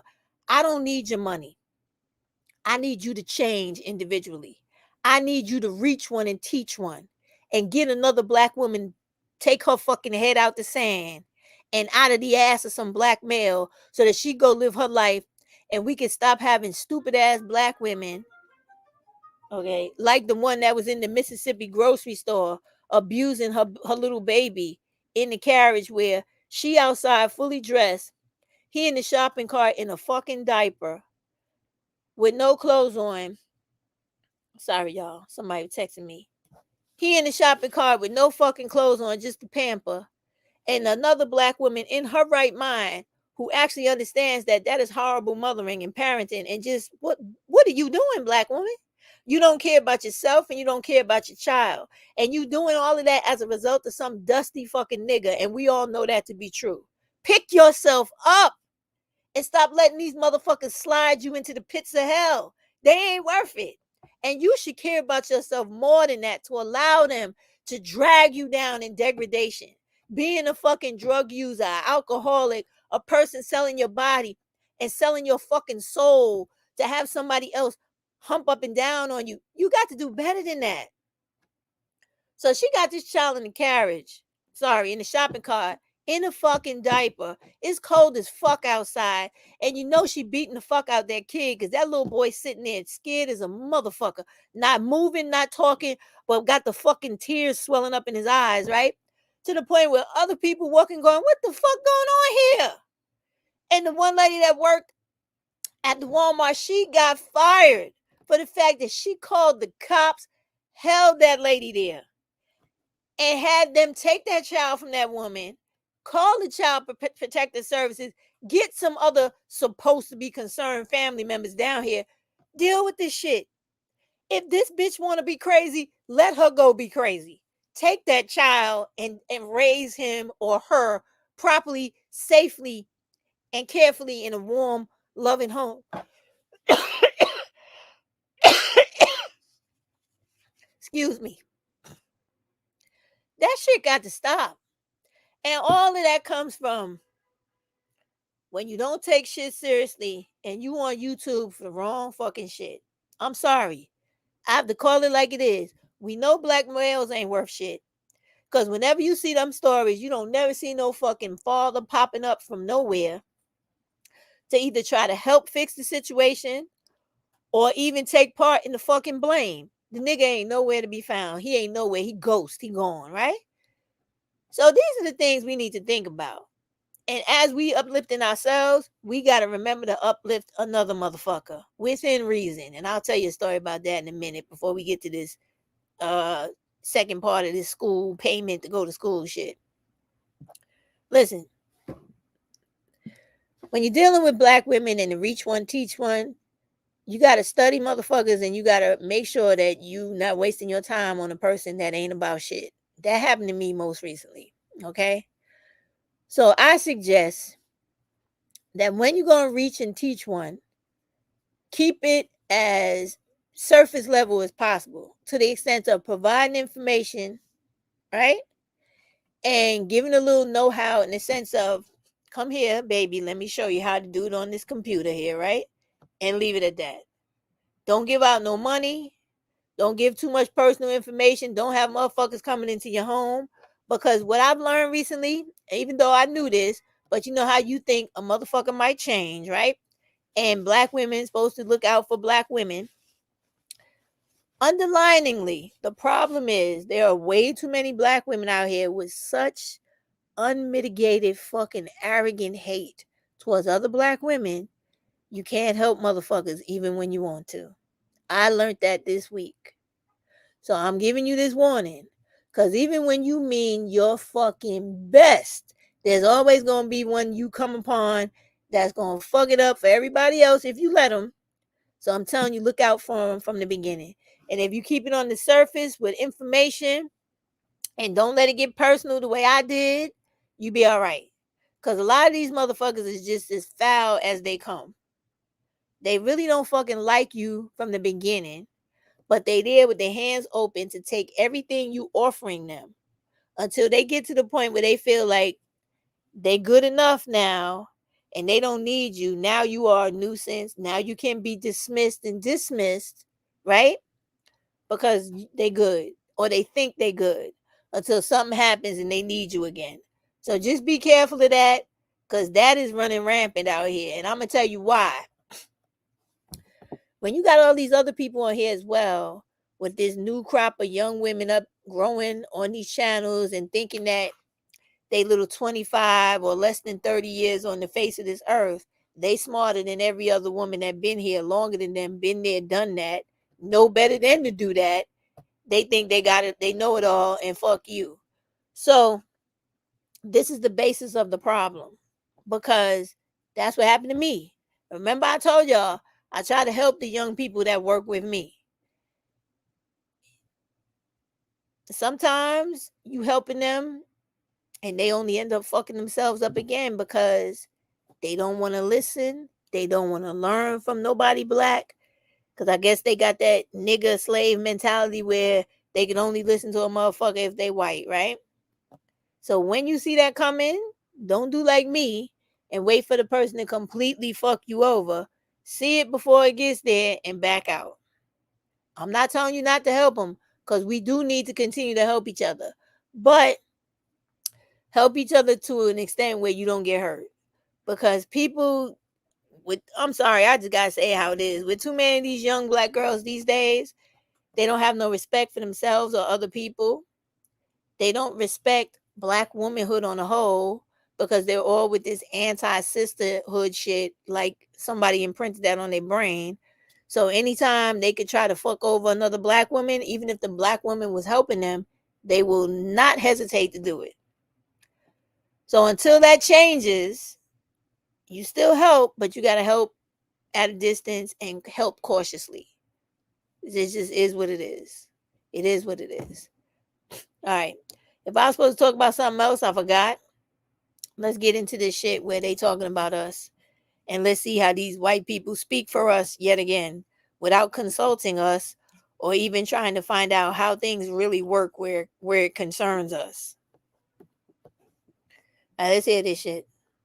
It feels very American to just throw money at a problem without addressing what's causing all of the absenteeism to begin with. So apparently they've tried other things. One of the lawmakers, the Republican, says that no other efforts help to increase the school attendance. He said, quote, "So we've tried pizza day." That's such a corporate America thing to do. Anyway, we've tried pizza day and we've tried playground hours and we've tried all kids or all kinds of foo-foo stuff. It doesn't seem to work. So let us talk about the immediacy of a payment in cash. Cash is king, cold hard cash. In God we trust, all others pay cash. Okay. He also says you catch more flies with honey than vinegar. That's what we're trying to do. The stick approach to compel attendance has not worked. And the other incentives that we have handed out, I guess, are not sufficiently good incentives to get people to change their behavior. But like, what's causing the behavior? What is discouraging people from going to school? What is the problem? And there are others who think it's a horrible idea. I just want to give you quick statements from them. And honestly, I lean in their direction. Ohio State Representative Josh Williams, he is a Republican, says, why are we going to pay kids to follow the law? Well, I don't actually agree with him because he kind of wants to go through like a criminal prosecution type treatment of this, which I don't think is a helpful thing to do. I think it's actually far more helpful to, again, figure out what's causing this problem to begin with, reach out to the parents and see if you can work with them to solve whatever those issues are. And I'll give you more information about what I think should happen in just a moment, but Cenk. Yeah, so it kind of feels like universal basic income for kids. So I know it's a bit of an odd analogy, but look, the reason why I say I'd be open to a pilot program is it's not infeasible that you could do one and you spend $1.5 million and 15% more kids come back in, and of the 15%, 5% would have been arrested based on stats, and that would have cost us $15 million. So we just saved a lot of money, right? So it's not impossible. And I'm in favor of experimentation. But having said that, I'd be surprised if I was convinced in that direction, because I share Anna's skepticism here. Putting a financial band-aid on a problem to get folks to do the thing they were supposed to do in the first place doesn't seem like a great idea. So I have a theory on why this is happening. It's just a theory, but one of them, it's that higher education has become so untenable now that some percentage of people might think once they got a job during COVID, et cetera, because a lot of these kids wind up getting jobs then, that they think, what's the point? I go back into school and then I got to pay like what, $100,000 to get an education. I'm never going to be able to pay it off. I might as well just stick with the job I have. Okay, but like you need at least a high school degree, at least. That's the point. But that's the point. You get your high school degree. I'm not agreeing with it. Of course, I think they should finish high school, right? But I'm trying to explain the logic of why people might not be coming back. They might think I already have a job. So how is school gonna help me get a better job? Because it's not realistic to go to college. I don't have $100,000, I'm not rich. There's also been an explosion of teenagers entering the workforce. That was a recent story that was reported by the Wall Street Journal. So your theory might have some merit to back it up. But I do wanna just talk a little bit about what other school districts have done that has actually yielded incredibly positive results. What? And we've actually talked about this before. These are the educators from Salem Avenue Elementary School in Washington County, Maryland. And they decided, you know what, if we're having trouble with our students performing, why don't we actually visit them? Why don't we actually reach out to them? And let's take a look. This is our coverage of that. 1 week before the start of school, equipped with maps and class lists, teachers from Salem Avenue Elementary hit the streets for what's known as the Blitz. Molly Adams and Stacy Yost teach 3rd grade at Salem Avenue. Together, they have 30 students on their list. That's 30 homes to visit. They'll spend hours traveling Hagerstown, knocking on doors, introducing themselves, and meeting the students and their families. The school's principal, Thomas Garner, incredible guy is the one who actually came up with this idea back in 2012. He came up with the Blitz idea. He wanted teachers to see firsthand how their students live and the challenges they face. Because at Salem Avenue Elementary, every student faces challenges. According to federal data, 100% of the students live in poverty. The school is outperforming all other schools in the state. Okay. All of my social workers in the subscription or in the audience now, you know that that's a crock of shit she just said, right? Because according to social service law in America, all fucking schools have a social worker assigned, a guidance counselor or teachers or even the fucking principal themselves are supposed to, in all truancy cases, go to the parents' homes, speak to the parents, speak to the children to find out what is the problem that is keeping you from attending class and going to school. So to make it seem like this one particular school, whatever, this guy just came up with, oh, this fucking wonderful idea. That's a crock of shit and disingenuous at best. It is fucking law. Social service law for these people, these educators, to take their ass out of the classroom, but they too pussy to do it. Show up at the door and go, hey, Miss Stephanie, why are your children not in class? Why has your kid been absent like 200 days out of a 300 whatever school year it is? What's going on here? That is not done by happenstance or somebody deciding to do a quote unquote blitz. That's their fucking job. They're supposed to do that. Look it up, y'all. It's social service law. They have no choice. I don't know what law it is. Maybe I can find it on Google. Let me see. It's social service law for a teacher. Let's see, social service law. Hold on. Let me get that right. Social service law. For teachers. Hold on. To check on truants.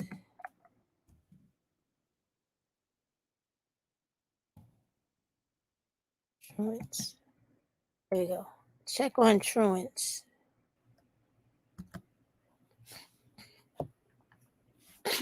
What section? What is section 488.15 of? Oh, there's New York State, but everybody else in the state has one too.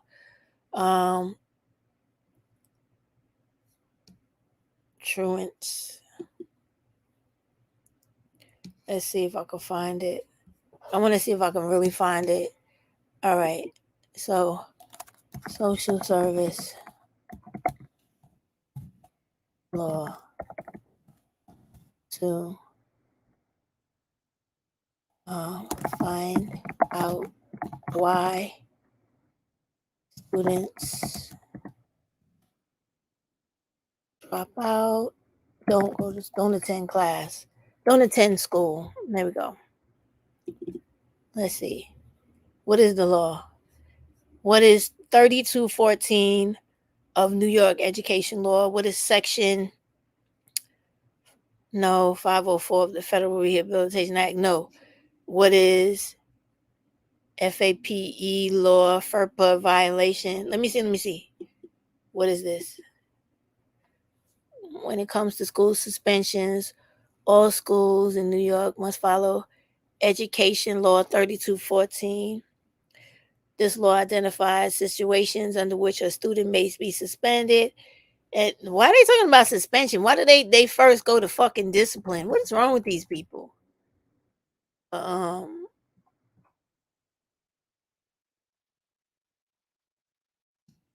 So you guys notice, right? There's education law and there's social service law. Both of those two work together when it comes to truancy. So I would have to take my time to actually look this up. and duty and signed to provide. All right, so New York State Education Law 3029, when the daily total hours of duty exceed, here they talking about, oh my God, teachers' rights. Fuck teachers' rights. We're talking about students. What's wrong with these people? See how they work? Everything is about protecting white people and never the students or people in poverty. What is Education Law 13 in New York? What is that? The Dignity Act? I didn't even know they had no shit like that. The Dignity Act. Okay. Is it illegal for children not to go to school in New York State? Yes, it is illegal.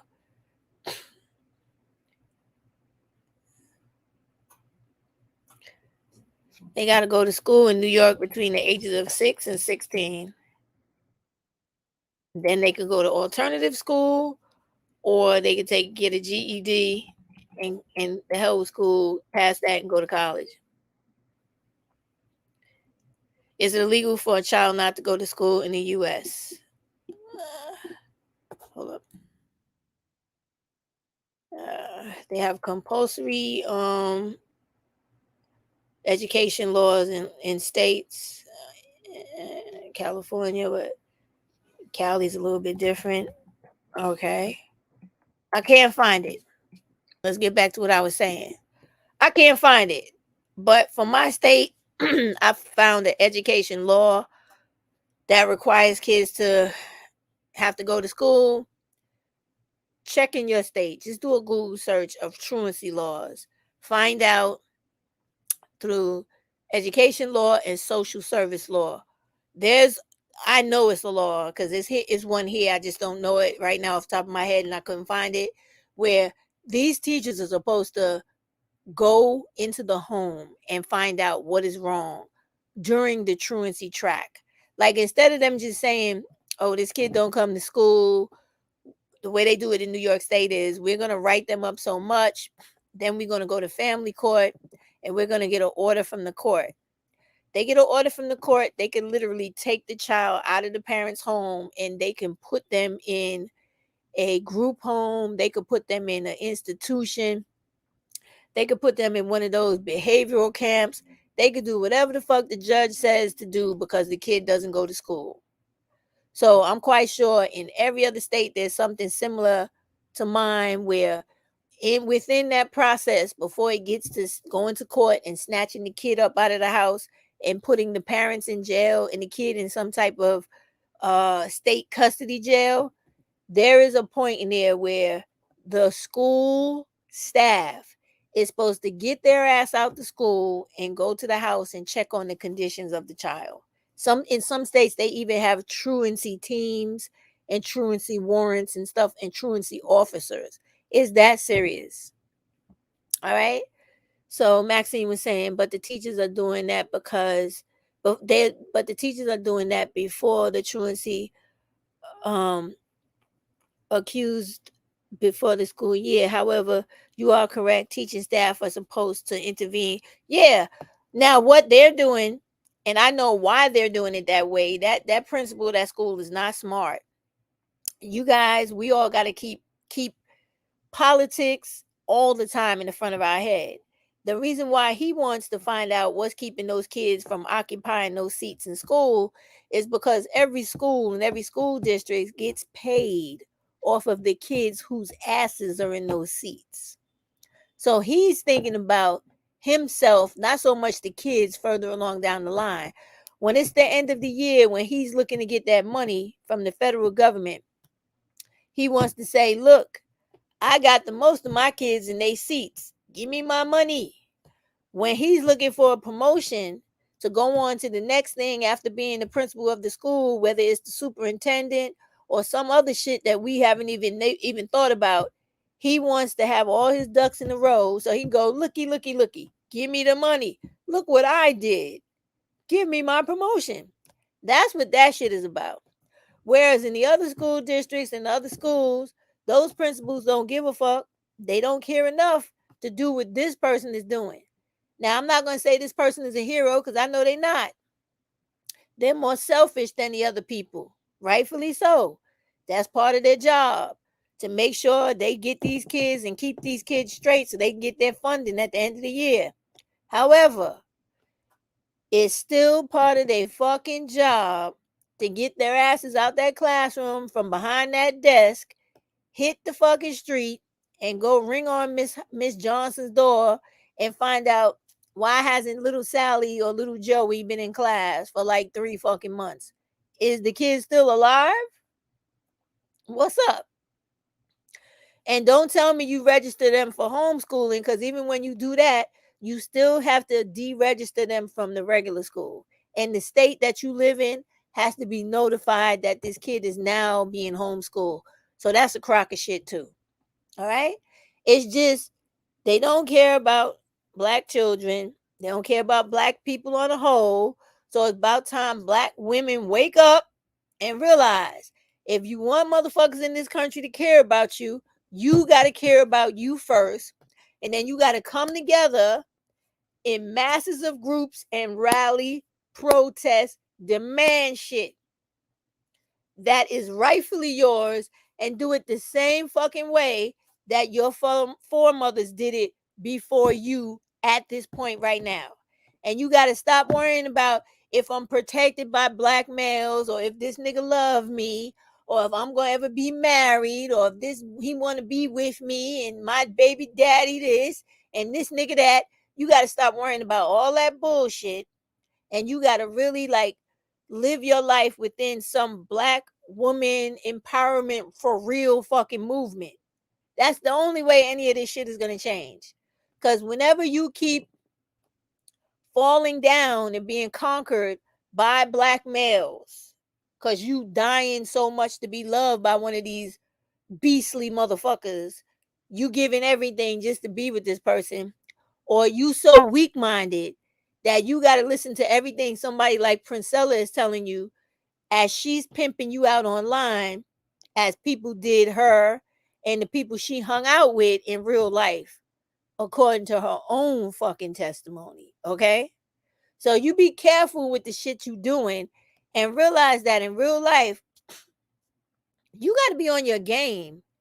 And you got to stop letting these silly motherfuckers from YouTube influence your real life. You know education is important. All young girls need to get a fucking education. All old women and all middle-aged women need to get a fucking education so their money can increase. They take-home pay could be fucking fabulous. So you don't ever have to be on here like some, fucking, I'm going to call her name, a stupid-ass small YouTuber like Nosy Neighbor Lady, who's on here talking to young women about pussy popping for fucking wash machines and dryers, and because she don't have enough money based off of the money she's making due to her wrong decisions in her lifestyle that she shares on the internet, you need to, if you can't afford some shit, shoot higher for shit in life. If you know that if you only got a fucking associate's degree and it's only making a so much amount of money, get a bachelor's. If you know the bachelor's ain't going to give you the money that you need, get a master's. If you know one fucking job ain't cutting it, get two. Right? If you know you need something, you should not be of the mind where you got to fuck 3 niggas to get one thing. That ain't how you supposed to be living. And that's only going to cause you a situation where you either going to get your ass beat or somebody take your life from you, because that's how those silly niggas get down. And then speaking of that, I want to dead this shit about the school, and I want to overly stress to you, because I told you this is my year of black femicide. We chased Rosa the fuck off here. Cha-Cha passed away, unfortunately. And Ori, the other lady that was with them, I guess she's burnt out. And black women have a way of fucking running off many good black women online that's trying to help them. Can I give a shout out to Kendall St. Charles, who tried to let y'all know you can stop all this bullshit by just stopping dealing with black males in a nutshell. You ain't got to worry about none of this shit no more. And as simple as that message is, y'all make it hard to fucking comprehend, right? All right. So I want to let me give it all this shit. I want to go back on YouTube, right? Oh, I got rid of my state. I'm going to go back and get it. The website for the GEDs. I'm going to put that up for y'all. I want to go find this YouTube video of this beautiful little girl. So pretty. Beautiful little high school girl who got herself killed. Okay? By dealing with this stupid motherfucking black male that was in her age group, right? That she decided that she was going to hide from the information of what was going on in her I don't want to see that. I don't want that shit to start. I'm glad it didn't. She was going to hide what was going on in her life from her mother and her family members and her friends to meet up with a dude that was beating her ass, that eventually killed her and was telling people before he killed her that he was going to kill her. And this little girl is so beautiful, not just in looks, but her spirit, everything about her. She just looks beautiful. The thing that drew me to her story was, I said she looked like a little angel. She looked so beautiful. Let me show you this little girl's story. And I want all you silly, twisted little young girls who think that you grown just because you fucking, and because you might be listening to your other little girlfriends and this old ass fucking nigga you fucking that you shouldn't be, or even a young guy that's the same age as you telling you that your mother and everybody else should not be involved in your relationship. You need to stop listening to that shit. And you need to start telling your mother what's going on. Your aunt, older cousin, your uncle, your older brother, whoever it is that got some fucking sense in their head that's telling you this the type of motherfucker you need to get away from. And be around the type of people that support and advocate for you to have some fucking backbone and some heart to stand up and say, I'm not fucking with you. Whether you're afraid of them or not, I'm not fucking with you. I ain't meeting you nowhere. I want you to leave me the fuck alone. If I see you coming around me, I'm going to call the cops. And if I have to carry a weapon on me, I'm going to fuck you up if you try to hurt me. Stay away from me. I don't want you nowhere around me. When I say it's fucking quits, motherfucker, I mean it's quits. That's it. And be as fucking serious with them as they are with you. If they trying to take you out, you better fucking take them out before they take you out. Fuck all that being scared. Fuck all that. He's a man. He's stronger than me. Fuck all that. He got an anatomy just like you. And if you hit him in vital parts of his body, he's going to die just like you will. Ain't no exceptions to the fucking rule. We all play the same goddamn game. So y'all need to stop being pussies out here. And you need to stop letting these dudes bully you into shit that's causing you to get your life taken from you. Because them motherfuckers are not worth it. Let me show you this story. And I'll get in trouble and everything on this video.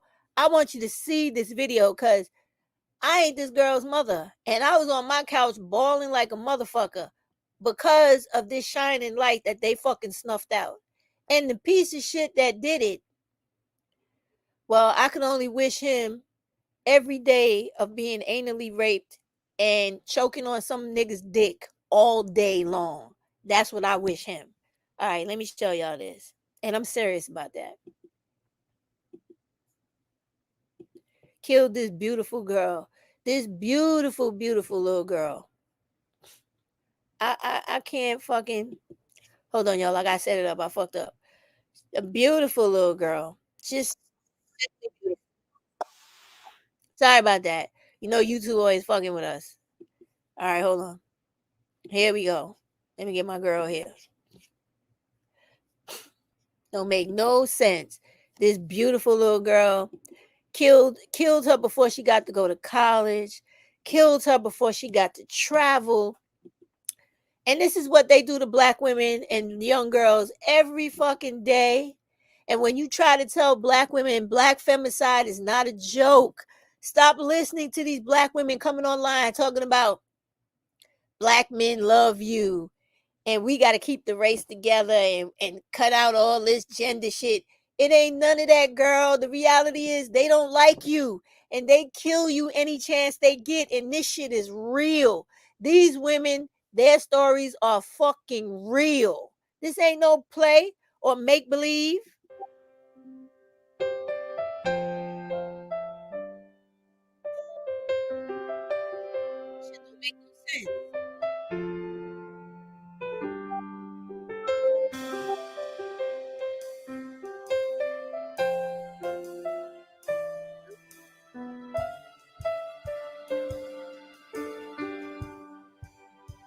Webb wrote haunting text messages to an associate stating, "Here is my location in case he tries to kill me or set me up."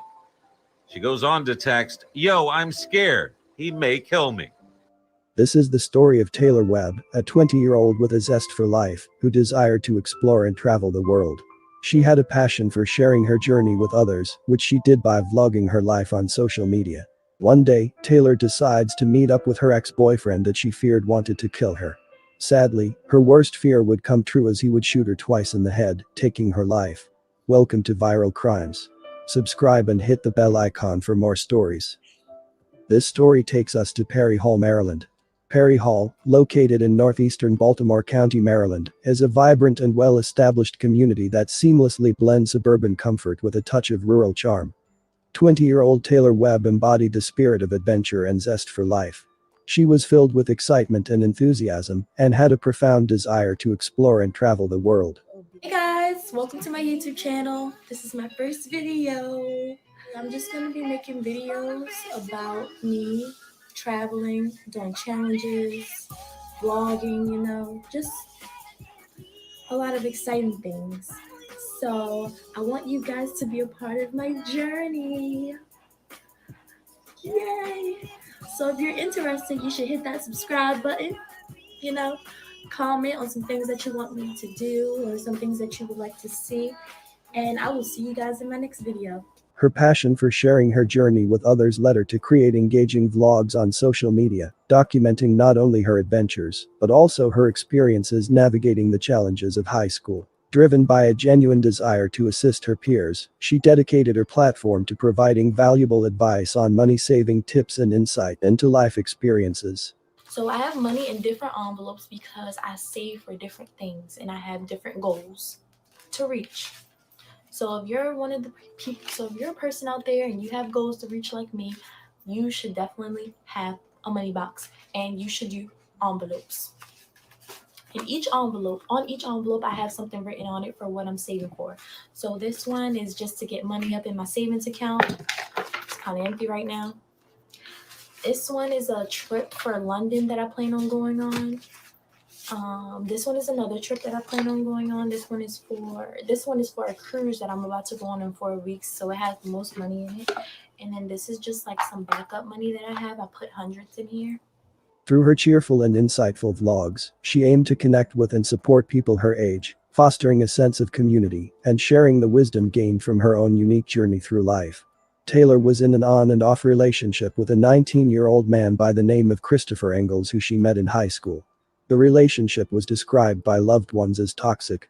Taylor shared an Instagram post on February 22, 2019, featuring a picture of Christopher. In the caption, she described their relationship as crazy and expressed surprise that they hadn't killed each other. The post indicates that Taylor and Christopher had a complicated or intense relationship. At around midnight on February 26, 2019, police responded to a report of multiple gunshots. When they arrived at the scene, they discovered a woman deceased in the driver's seat of her car, which was parked at the intersection of Hickory Falls Way and Hickory-Hurst Drive in Perry Hall, Baltimore County. She was shot twice in the head. When the police arrived, they found the car's engine running, and the passenger door was slightly open. Reports from neighbors indicated that gunshots were heard in the vicinity around 11:15 p.m. The woman was identified as 20-year-old Taylor Webb. An investigation was started to find out more about Taylor Webb and who would want her dead. Investigators learned through speaking to friends and loved ones about her tumultuous relationship with her ex-boyfriend Christopher Engels. They discovered from speaking to her best friend that Taylor was going to meet him when she was gunned down, and that she was actually afraid of him. Taylor and her friend spent the entire day together, bonding and sharing moments. During their time together, Taylor opened up to her friend, revealing messages she had received from Christopher. These messages indicated that Christopher wanted to meet Taylor later that night, precisely at 10 p.m. Her friend, in her account, described Taylor's emotional state as she left for the meeting, noting that she seemed very excited, eager, happy. As Taylor headed alone to meet Christopher, she took precautions by sharing the exact location with her friend. However, as the night unfolded, the tone of Taylor's messages shifted dramatically. At 11:06 p.m., she conveyed a deep sense of fear, explicitly stating, "Yes, I'm scared. He may kill me." The subsequent messages at 11:10 p.m. and 11:11 p.m. reflected Taylor's increasing anxiety, revealing that Christopher was walking towards her. The situation escalated further when, at 11:12 p.m., Taylor sent a distressing message. "Oh, my goodness, he's coming." This was followed by a final message at the same timestamp, saying, "Oh, my goodness, no." Unfortunately, this marked the last communication from Taylor to her friend, leaving a haunting sense of concern and uncertainty about the unfolding events that transpired after these messages. During the investigation, they discovered that Christopher sent text messages to his friend talking about killing someone. The message read, "I might have to kill this bitch." Additionally, they reviewed his social media and discovered recent posts depicted him holding a revolver, and on the day of the murder, he posted images of bullets.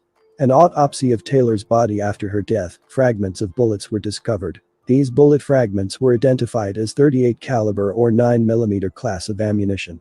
This information becomes crucial in linking Christopher to the possession of a firearm and establishing a potential connection between the ammunition found and the tragic events surrounding Taylor's demise.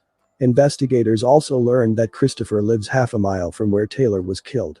Detectives questioned Christopher about the death of Taylor.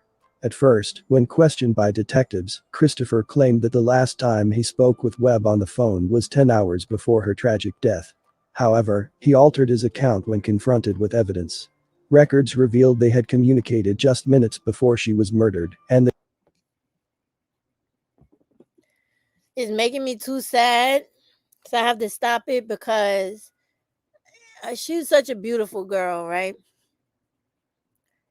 And it's just crazy that there's nothing that she was in high school trying to go to college. What could she possibly do to deserve to be murdered like that? She could do nothing. Nothing. So it's important, Black women and young women especially, don't keep things from your mother. Don't hide things. Nothing is private just because you're in a relationship with someone. Always let somebody else know what's going on. And when you feel unsafe, don't go nowhere around that person. Nowhere. And if you have to carry weapons to protect yourself legally, you do that. You make sure you make police reports. You make sure you call the police. You stay someplace where it's people to surround you, security, whatever. You're in the store. Don't leave the store till the police show up. Don't leave the school until the police show up. Make sure you get that person dealt with by the authorities. And then you do what it takes to protect yourself. And if it means you got to be driven everywhere by somebody so that you are protected to the extent of someone else's ability, you do that. And most importantly, young Black women, stay away from all these Black males. Do not date them. Do not marry them. Stop having children from them. Leave them alone. They don't do anything but profess to the world every day how much they hate you. They teach each other and tell each other to kill you.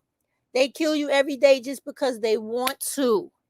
There's one more beautiful woman I want to show you before I end this live, because this baby girl was in her mother's womb and wasn't protected because her mother unfortunately had dealings with a Black male and got pregnant by one.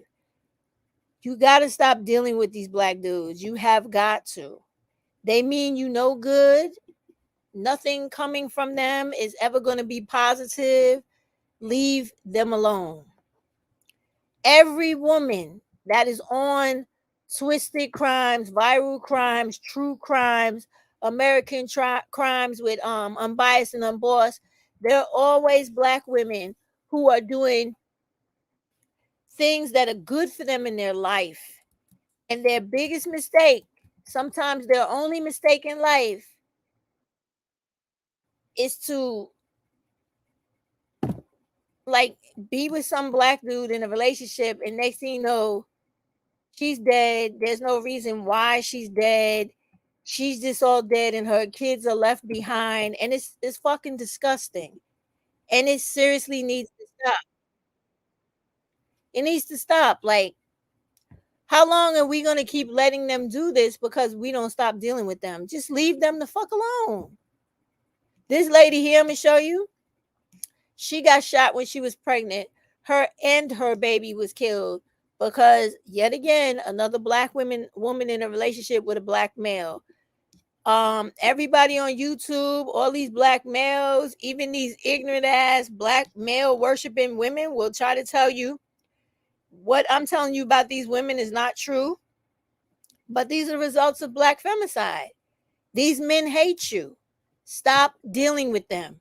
They're killing women all over the country, making states have to come up with task force and different committees to put more police on the streets just to stop some of this stuff. When it can be stopped easily by us if you just stop fucking dealing with them and stop bringing them into your life and in your home. Let them go fuck with other women. That way the white men will deal with them much faster and get them the fuck off of every street. Believe me when I tell you.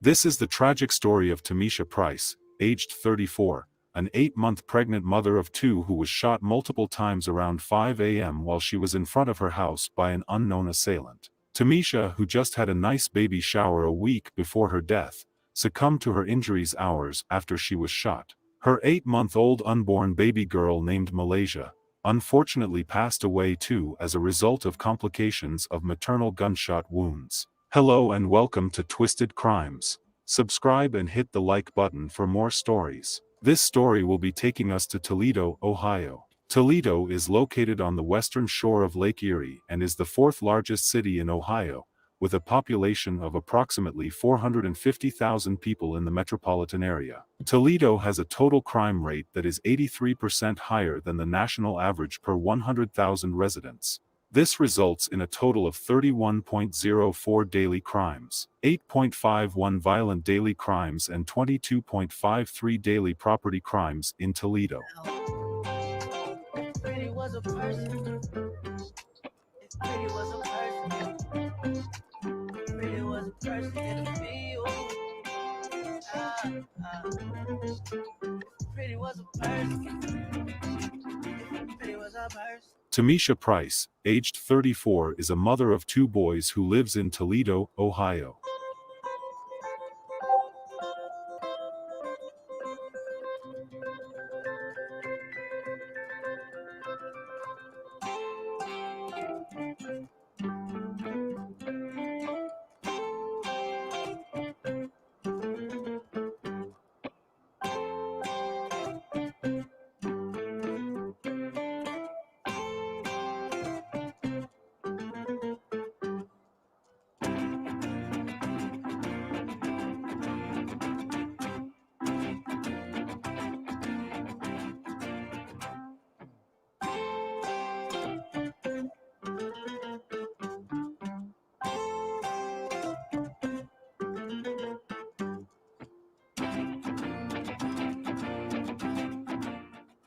Her kids were the most important thing in her life. She had a 15-year-old and a 7-year-old. She was a very loving mother. She put her kids in music school, go with them to the performances and many more things they did together. She was from a music family. Her dad played instruments too and she passed it on to her kids.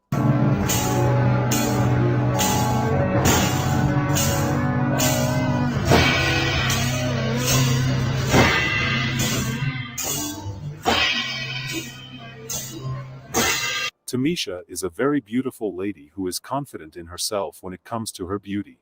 If she's a homebody, barely got friends, loves to eat, got a good vibe and mad goofy, she's not wifey material. She's a soulmate. I really ain't got to post nothing from the neck down. And that's a flex, let me tell you. Okay, ladies, post a fine ass video of you and let people comment what city it looks like you're from.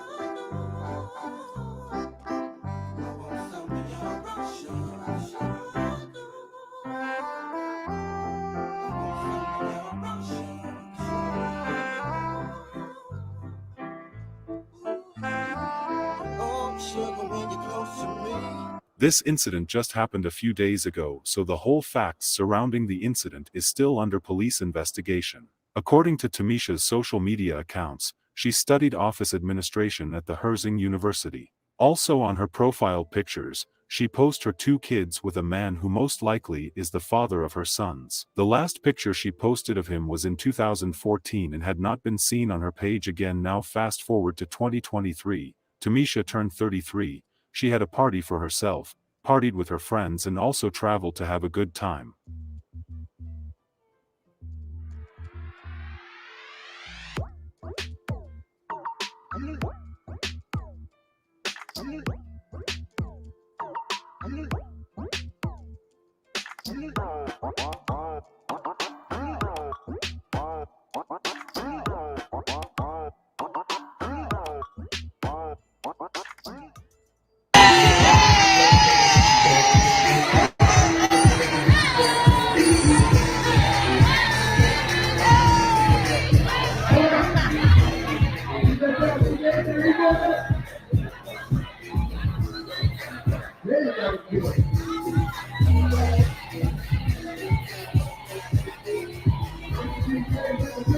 Tamisha got pregnant at a point and she was really excited about it. She was looking forward to having her 3rd child. Not sure yet if the father of the 2 kids is also the father of the unborn child. She was expecting a baby girl this time, which she named Malaysia. Tamisha had a baby shower, friends and family turned out for her.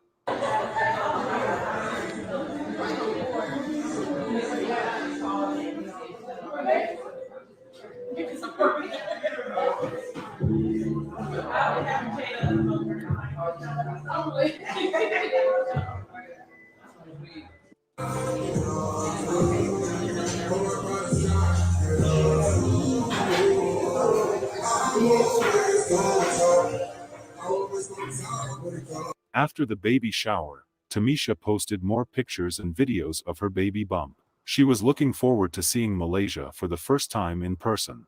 Unfortunately, disaster struck 3 weeks to her due date. On Wednesday morning, January 24th, around 5 a.m. while Tamisha was outside her home, someone drove by and shot multiple times at her, striking her and her unborn 8-month-old baby. The shooting happened just before 5 a.m. in the 5300 block of Norton Place near Reynolds Road and Airport Highway. Officers responded to reports of a person shot and found the pregnant victim, Tamisha Price, 34, suffering from at least 1 gunshot injury. Tamisha was pronounced dead at the scene. Toledo police say a pregnant woman is dead after a shooting in South Toledo. According to the report, it happened on Norton Place near Reynolds and Airport around 5 this morning. Officers got a call about a person shot. When they got to the scene, they found the pregnant woman, Tamisha Price, suffering from at least 1 gunshot wound. The victim was pronounced dead at the scene.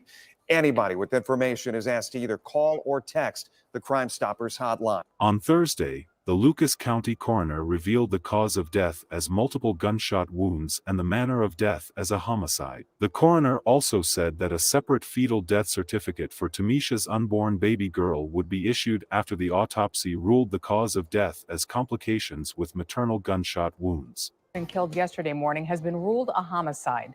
The shot and killed yesterday morning has been ruled a homicide. The Lucas County Coroner's Office says a separate death certificate will be issued for her unborn child, Malaysia Liani Price. Her death was determined to be a result of complications of maternal gunshot wound. Police say when they responded to a home on Norton Place, they found 34-year-old Tamisha Price suffering from a bullet wound. She was pronounced dead at the scene. No word on any suspects.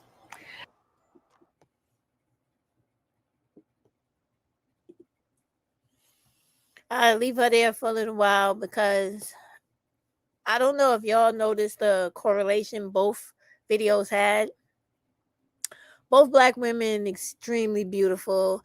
I don't care if they got makeup on, don't have makeup on. It's just the beauty of them being Black women, right? The other thing I noticed in both videos that seems like these light-skinned Black dudes want to try to catch up with the dark-skinned Black dudes with their killing of Black women. So that just is supposed to further put black women on the alert of leave all these black dudes alone. Don't give anybody a pass. Leave them alone.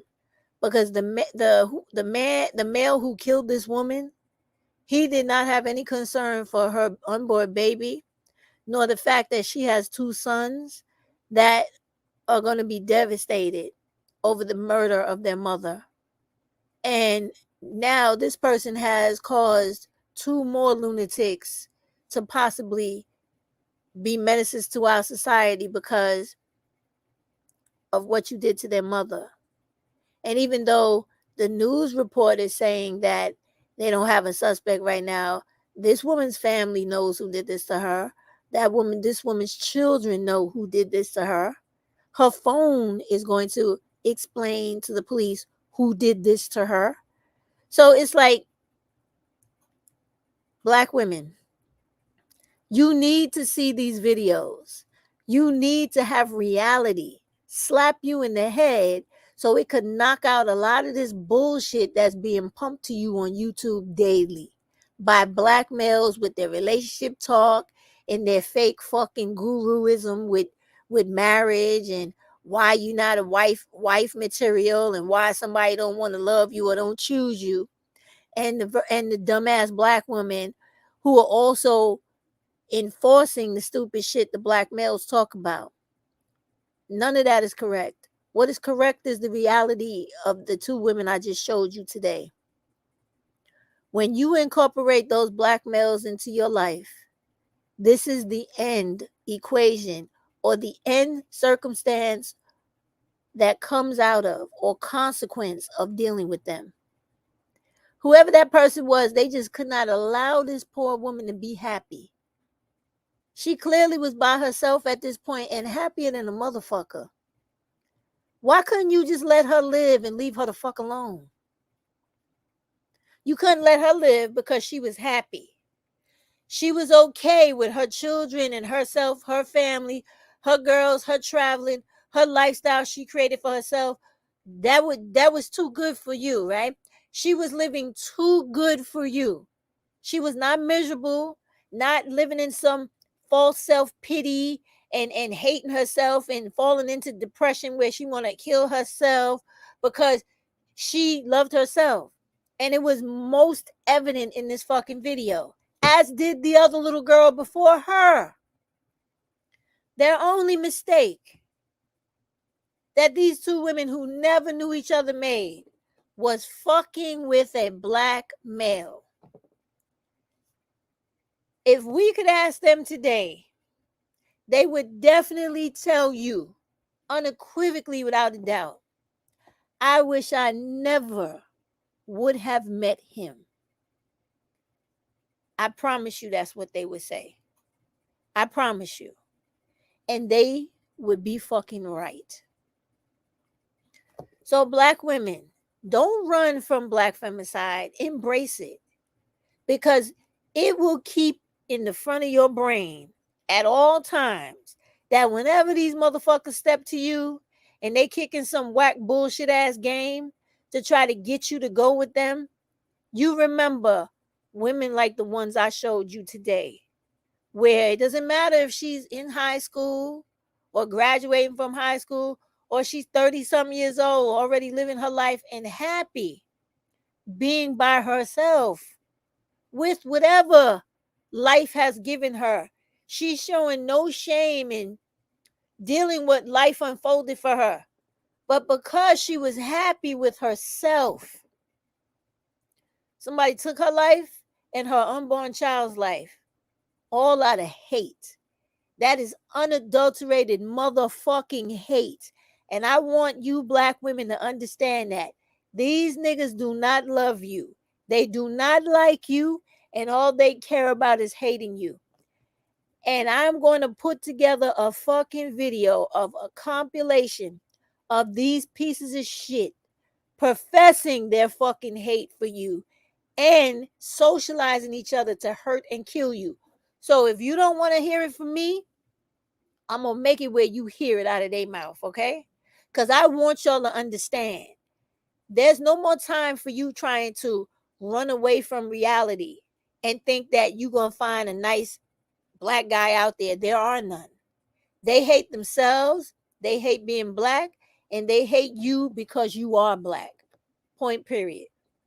Many of them have had those childhoods like that little boy I told you about in the grocery store in Mississippi, where they had an abusive mother who got him out in the street in a fucking pamper. He looking like he 4 fucking years old, wearing a pamper, no clothes on, in a shopping cart with this delusional crazy bitch throwing frozen foods in plastic bags on a shivering cold baby. These are the motherfuckers you dealing with, who are grown-ass maniacs and lunatics to this day. Leave them alone. They got a fucking axe to grind with the world because of the injustice that happened to them as a child and the fact that their manhood has been fucking snatched by white males. And they don't have the fucking courage nor the wherewithal to stand up, get rid of all of those fucking inner wounded child issues, and fight for their manhood in society today. And since they can't do either, the only thing they can do is to kill you to make themselves feel better about the piece of shit and the nothingness that they are. So don't run from videos about black femicide. Learn from them. In the first one, you can learn many lessons. Young black women, stop the fucking secrecy. Stop meeting up with people that don't like you and that you know may hurt you. There's no benefit to that. That motherfucker want to meet you, meet in the fucking precinct, right in the middle of the goddamn precinct floor with all the cops around you and him. Don't meet nobody that don't like you. If y'all don't like each other, you done with each other, ain't shit to talk about. You walk around vested up with your licensed weapons on you, ready for a motherfucker to try you. Stop this damsel in distress bullshit. Gear up, mentally strengthen up. Stop being afraid of being called a strong black woman, because you got to be a strong fucking black woman out here to survive maniacs that live in your fucking community day and night, hunting you like prey. This ain't no joke.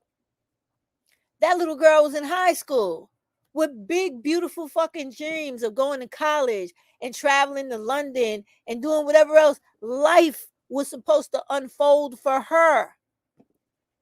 She can't do that now because she's dead, because some insecure, weak motherfucker took her life away from her for probably the dumbest fucking reason, if they ever told us. The same thing with this beautiful woman right here. She only lived to her early 30s, being a good mother, living her life, and an insecure piece of shit decided that he couldn't handle what she was doing in life, so he had to stop her life. We got to stop this, black women. We got to stop thinking that another black woman telling you to stay away from black males is somebody trying to kill your joy and stop your happiness. They trying to save your motherfucking life. That's the reason why Rosa was fighting so fucking hard for the domestic violence registry, so that you know what a motherfucker looks like and what he went to jail for, so that you don't become the next victim. That's the reason why blackgirltragic.com is trying to do its own registry to show you the stories of the guys and the women who they took the lives of and why and how. So when you hear these stories and you see something similar to that shit in real life, you identify a fucking devil when you see him and get the fuck away from him and stay away from them in general. They desperate as fuck out here. And if you don't think that they don't see black women waking up and realizing that they are the number one threat to black women's lives and little girls' lives, you crazy, because they do know it. And that's why they're going extra fucking hard, putting out videos where now they agreeing with black women. They want to call a peace treaty a fucking truce. When you the only motherfucker that's offending people, you the only motherfucker out here killing people. Black women ain't out here killing nobody.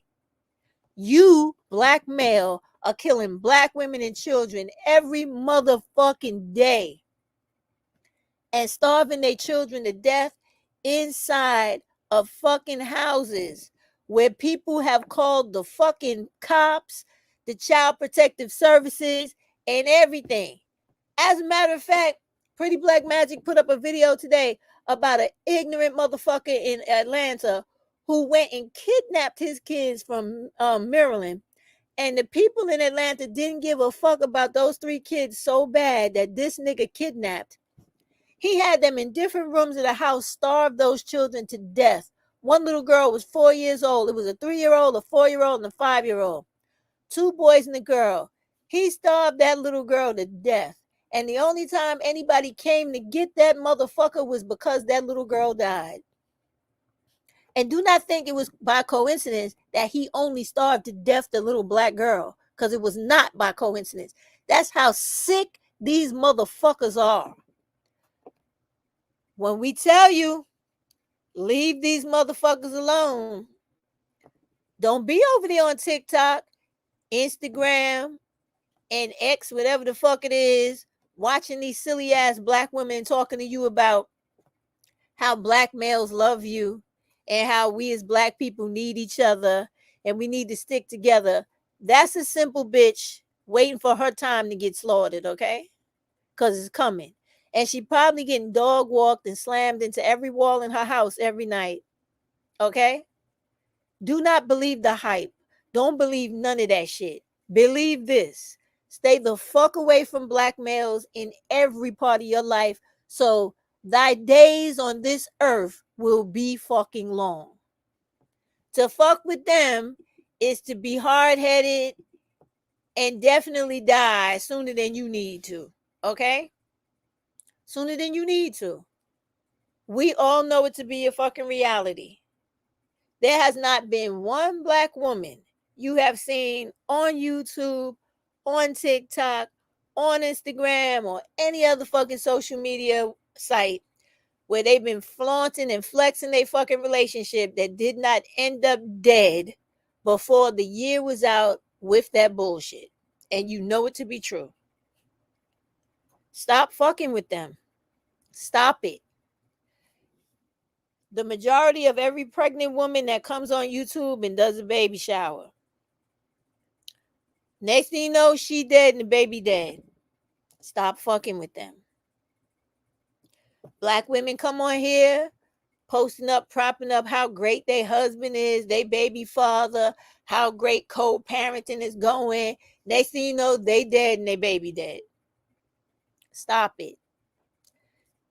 I would fucking play the Kendall St. Charles stop it speech for you right now, but I don't want to do that. You know they're killing you. You know they're killing your children. This shit is crazy. Pretty Black Magic, she just put up a video today about this sick motherfucker in Atlanta. And I don't know what it is with these southern states, but you black women in the South, I don't know what the fuck is wrong with y'all, but you need to leave them ignorant niggas alone. 100%. And you need to have more I don't know what it is. It's beyond self-esteem and self-confidence. You just got to love yourself more and realize that you are worth more than this grimy, nasty, dirty motherfucker trying to claim you. You deserve more than that. You need to get the fuck up out of them dirty ass states. Go somewhere else. Get away from that nasty, grounding, sticky shit at the bottom of the pot that won't let you go. Get away from them dirty, nasty, demonic, diabolical, degenerate motherfuckers.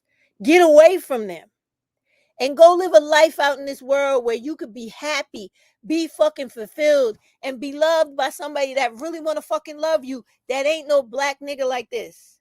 There's tons of other men out there that will love you, and they don't got to be no white motherfucker either. Get away from these black dudes. They are killing you every fucking day. You can watch any news station in any part of the world, especially when it covers the South and the Midwest, and you're going to hear a story of a black woman and some child dying so fucking horrifically, it'll make you want to kill the whole fucking world. Why do y'all keep fucking with them? There's no law in this fucking universe that says a black woman has to have sex, have children, marry, and be in a relationship with a black male. The universe screams to you, baby. This shit that's happening to you is unnatural. Get the fuck away from the predator. Get the fuck away from the offender. Get away from these niggas, black women. They don't love you. They don't even fucking like you. Do you understand me? They don't like you. How many times have you clicked on any of these black male channels and all they do is talk about how fucked up you are, your attitude is horrible, your fake lashes is too long, you wearing a wig, you ugly, you fucked up, you old, you ain't shit. You deserve to be beat. You deserve to be killed. You deserve to be treated like you only here for me to fuck you and abuse you. What's wrong with y'all? What's wrong with y'all? What's wrong with y'all? Leave these motherfuckers alone. Okay? Raise your kids. Teach them motherfuckers to excel in school. Get your education up. And I ain't hating on you if you only got an associate's degree or a fucking high school diploma. You don't need to go to traditional college if you don't want to. Sit the fuck down. Get a certificate under your belt. Get 25 of them motherfuckers. Get one job. Get another job that pays more money.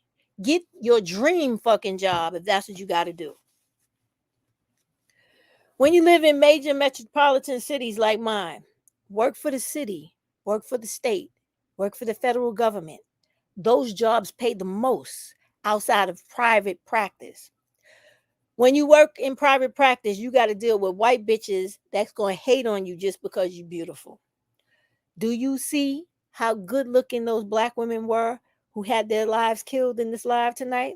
Do you see how fucking beautiful that little girl was without even trying? Do you see how overly glamorously gorgeous that black woman was who was killed in her 8th month of pregnancy? Do you understand how and why these people attack you? Because you are so fucking alluring to the whole world. And rightfully so, because you are Mother Earth. So everything is going to magnet to you. You understand? So you got to understand your worth.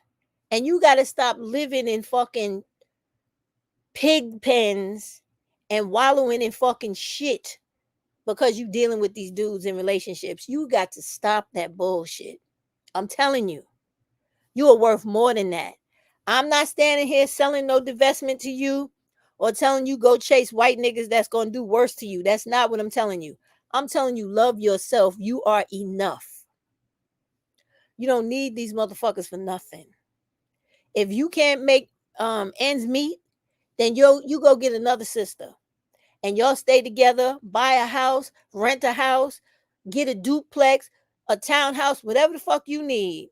You sleep downstairs, put all them kids in their own rooms upstairs. You 2 women, 3 women, 4-minute women, make that shit work. Take turns watching each other's kids. Sit down. Get your computer. Get your iPad, whatever the fuck you got. Take courses online. Take certificates online. Build up your employment resume portfolio. Go online. Learn how to develop your 3-minute pitch to sell yourself to an employer. Learn the terminology in that field so that when you speak, they understand that you are aware of what it is your job entails. You are up and ready for those duties so that you go further, faster, and higher in life. And you don't got to be out here struggling with some fucking dude that just wants to abuse you because you are the fucking embodiment of beauty. And I don't give a fuck if you are the most prettiest black woman or the ugliest black woman. You fucking beautiful just because you black. And I want that to sink into your fucking head and keep it there so that you don't allow nobody to abuse and use you. Because they banking on you not loving you the way you're supposed to, so that they can fucking hurt you to the point where they are committing black femicide on you. And then all that's left then is for people to be crying and mourning you, when all you had to do was care about you just a little bit more than giving a fuck about them. And caring about you a little bit more than that, so that you never fucking get involved with them in the first place. That's what I'm telling you here today with this live. But I'm going to be back. I'm going to put together that compilation of all these niggas talking shit about black women that I have recorded on my computer. Ever since all this shit with all this black male hate for black women that YouTube has been trying to clean up, since the Kevin Samuels and the crazy motherfucker Frank on the train in New York City and all the other sick maniac lunatic motherfuckers since that. I got a lot of shit. I'm going to put that shit together in one compilated video for you to understand. These are the sick motherfuckers out here socializing the little boys, to the teenagers, to the grown dysfunctional fucking dusties that are trying to be homosexuals on your couch and everything in your house except a fucking man that's working, contributing to the community, taking care of children and women the way they're supposed to. And I'm so tired of black women, day in, day out on YouTube, listening to all these provocative fucking women on here just doing shit to make money. And they don't give a fuck about how their content and what their channel is doing to the lives of real women. I was on here not too long ago. I was watching Tanya's channel, and I was watching how her channel was dead for a little while, nothing happening. Then all of a sudden she came back. She trying to attack Conscious Lee. Then after that, once again talking shit about the black woman, the whatever that fuck that lady is, Rhoda, whatever the fucking name is, right? And all I could see about that was that this woman don't never have nothing positive to contribute to black women. All she ever wants to give, even though she professes with all this bullshit about personal love lesson, all this fake shit, is nothing but hatred, extended fucking hate of other black people through black people by black people. The kind of hate she was giving to that Rhoda woman screamed nothing but jealousy, envy, and all that. I don't know why, because that lady is quite ridiculous in my opinion. She need to sit down with a fucking therapist. But that's not for me to decide, right? But I'm telling you this because you guys need to see this in these people's channels. Like, they never have shit positive to come on here with. It's always doubling down on negative shit that extends or expands into more negative shit that further tears black women down. Whether it is in how you actually live, how you actually function, your reputation, or how other people in society fucking deal with you. And you guys have the key and you have the control in all of that. I'm telling you this again. If you stop making these motherfuckers platforms that big, their influence stops. And then you allow for people with common fucking sense and real productivity and information to big up and become something positive in YouTube. The same way white people got it, Hispanics, Asians, and everybody else. We the only sector on YouTube where the icons of our community are silly black bitches and silly black dudes that don't do shit but talk about fucking relationships all fucking day. And how to be dysfunctional in your personal life. They ain't educating you about nothing that puts money in your pocket. They not telling you how to start no businesses. They not telling you how to get your kids through school that's going to be cost effective all the way up to the master's degree level. They're not talking about nothing positive. Nothing. Anything they're telling you is always something detrimental to you. From the push of Republican voting to loneliness and making you feel like you need to have these niggas in your life that's only going to end up killing you and your kids, to them coming in your life and fucking up your finances because this is statistically been proven. All these black women that are dumb enough to marry these motherfuckers, myself included, you lose money. You lose money in the marriage, you lose money on the end with the divorce. And then you got to play catch up with the rest of your life to get back to where you was before you got those motherfuckers. Last and most important, they ruin your children. They ain't men, so they don't know how to be daddies. They despise any child that's not theirs, so they are verbally assaulting those children, physically harming those children, sexually assaulting those children, and mentally tearing them the fuck down. So what are you killing yourself for to be involved with these bitch niggas? Please tell me. Please tell me. I think that black women, you need to get off of YouTube completely. Take a whole month, y'all. Go live your life. Go outside, how you say, but don't just go outside. Sit down and plan a whole fucking week of events that do not include you going to somewhere publicly to a club to dance where these ignorant niggas are going to be congregated. Don't go there. Do something where you expand your knowledge base, something that you've never done before. If you've never gone to a museum, do that. If you've never gone to the opera or the ballet or sat and did anything at an art exhibit or a wine tasting or anything with like from an app where you go meet up where it's intellectual conversation or literature, whatever. Hear a speaker, go see a TED talk, do something that invokes thought and further expansion of your consciousness and the development of your brain. Stop with the nigga shit. The going to clubs where these motherfuckers are ready to pounce on you and fuck you up if you don't react to them, stop doing that. Stop going to clubs locally at night, like lounges and things like that, house parties and celebrations where women are inviting these ignorant niggas. Stay away from that. Stay away from everything ghetto related where they're going to be invited or they have access to just openly come in. Stop doing that. Stop. Take yourself out of this low-level, underclass way of thinking and surrounding yourself with people who only enjoy that. Take it up a notch. Travel somewhere that most people don't go to with your girlfriend, whoever you're going with, and have a nice time. Pick one or two things to do while you're there. Enjoy that. Decompress. Fucking relax. Go somewhere where you could take your children and all of you relax, because kids need to decompress too. When your kids are happy, they learn to communicate with you and y'all have good communication.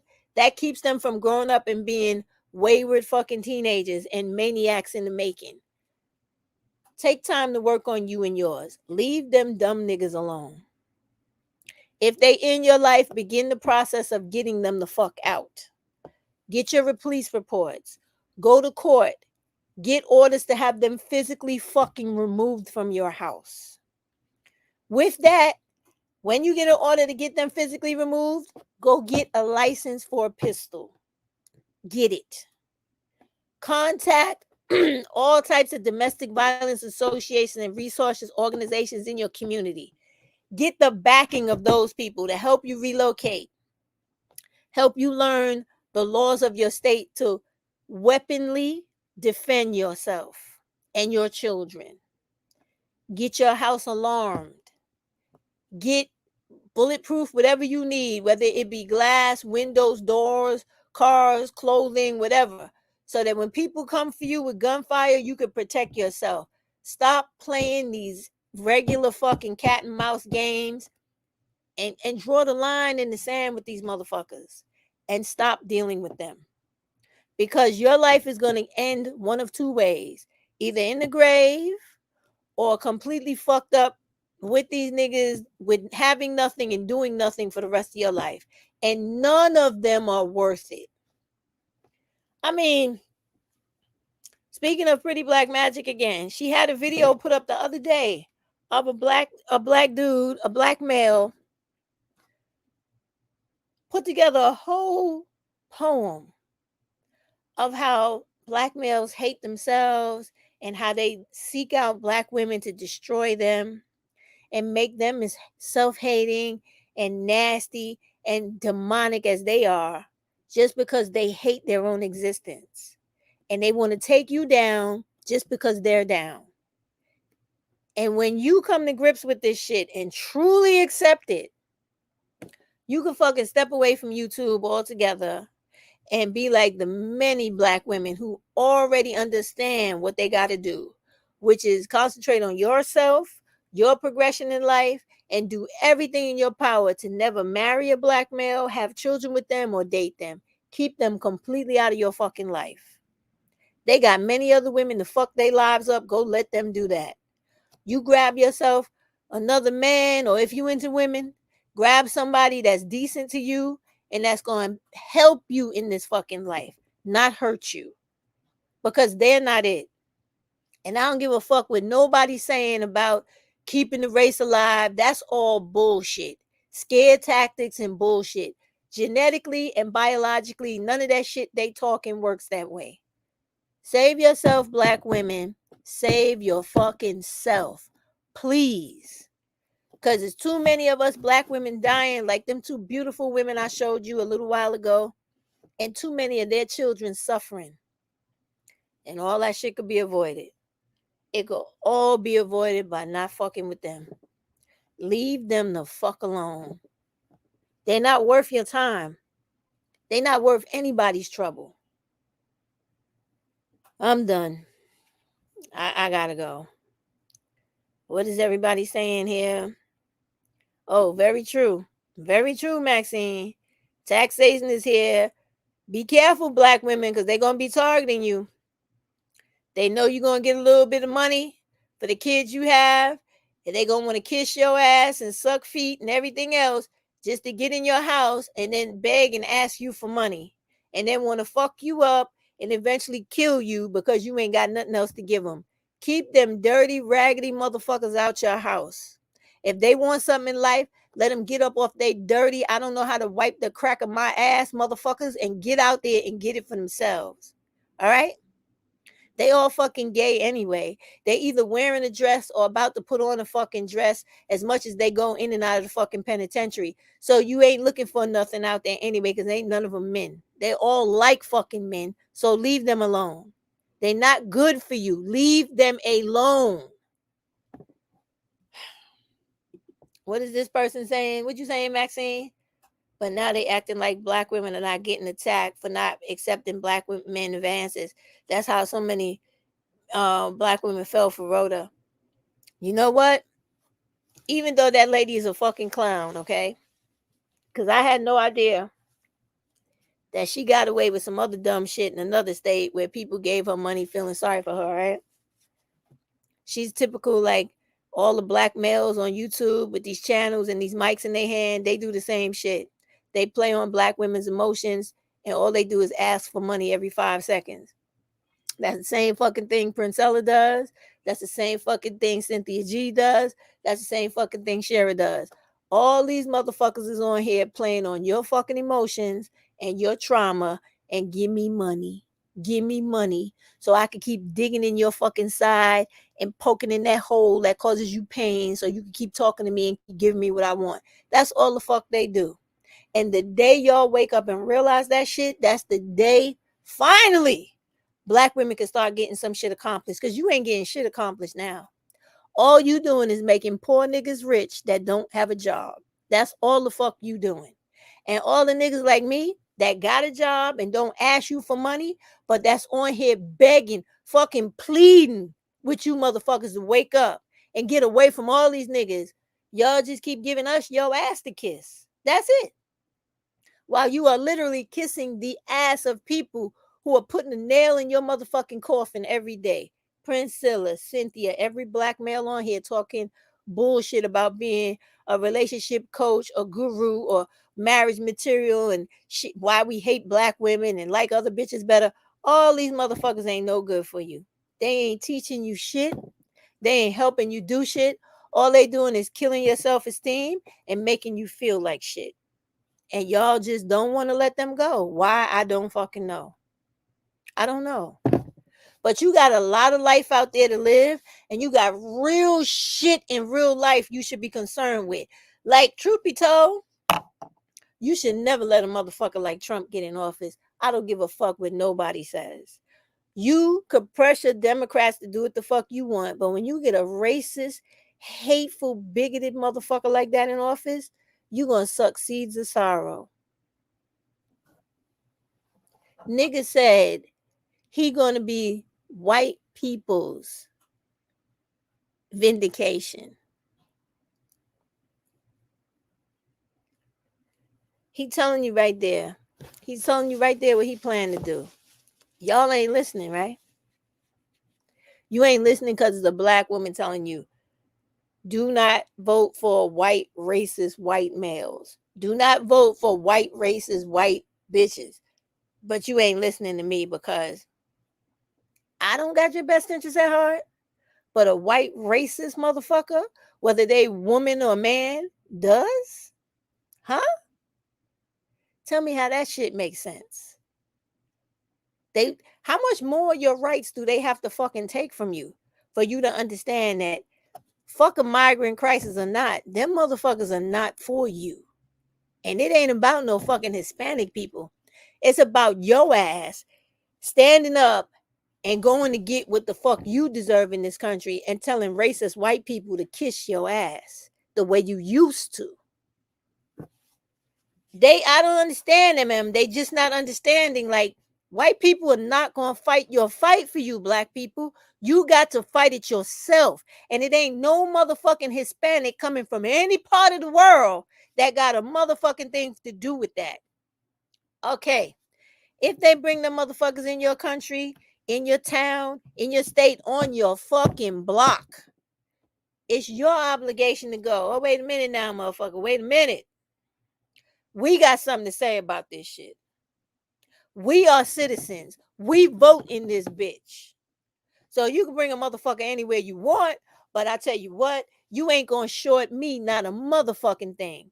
Because guess what? If you want to keep your motherfucking job, you better make sure it's some provisions in there where I get what the fuck I'm due. I don't give a fuck what you want to do with him. But it better be a fucking spot over there for me, bitch. Or we gonna have problems come election time. You understand me? And that's how y'all got to deal with these motherfuckers. And it's that easy. How you think Asian people deal with them? Just like I just told you. And any other racial group that feels like, oh no, you're not doing that to us. You the only black people in this country that think a white motherfucker supposed to champion your cause.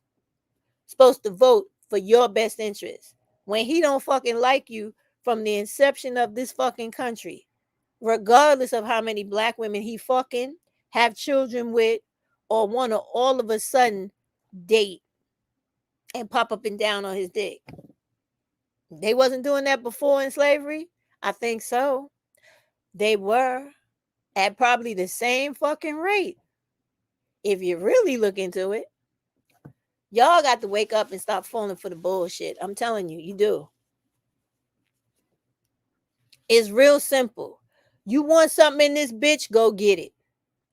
If a motherfucker not giving you what you deserve, stand there and yell and scream and let them know you are fucking wronging me, you're grieving me, and I want this instead, and you're gonna fucking give it to me. That's you. They want to call you angry black woman, right?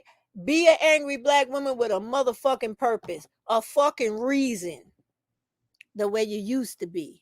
And not these pussy bitch-made motherfuckers today running around talking about you can't get a nail broken, but you can let a motherfucker go upside your head.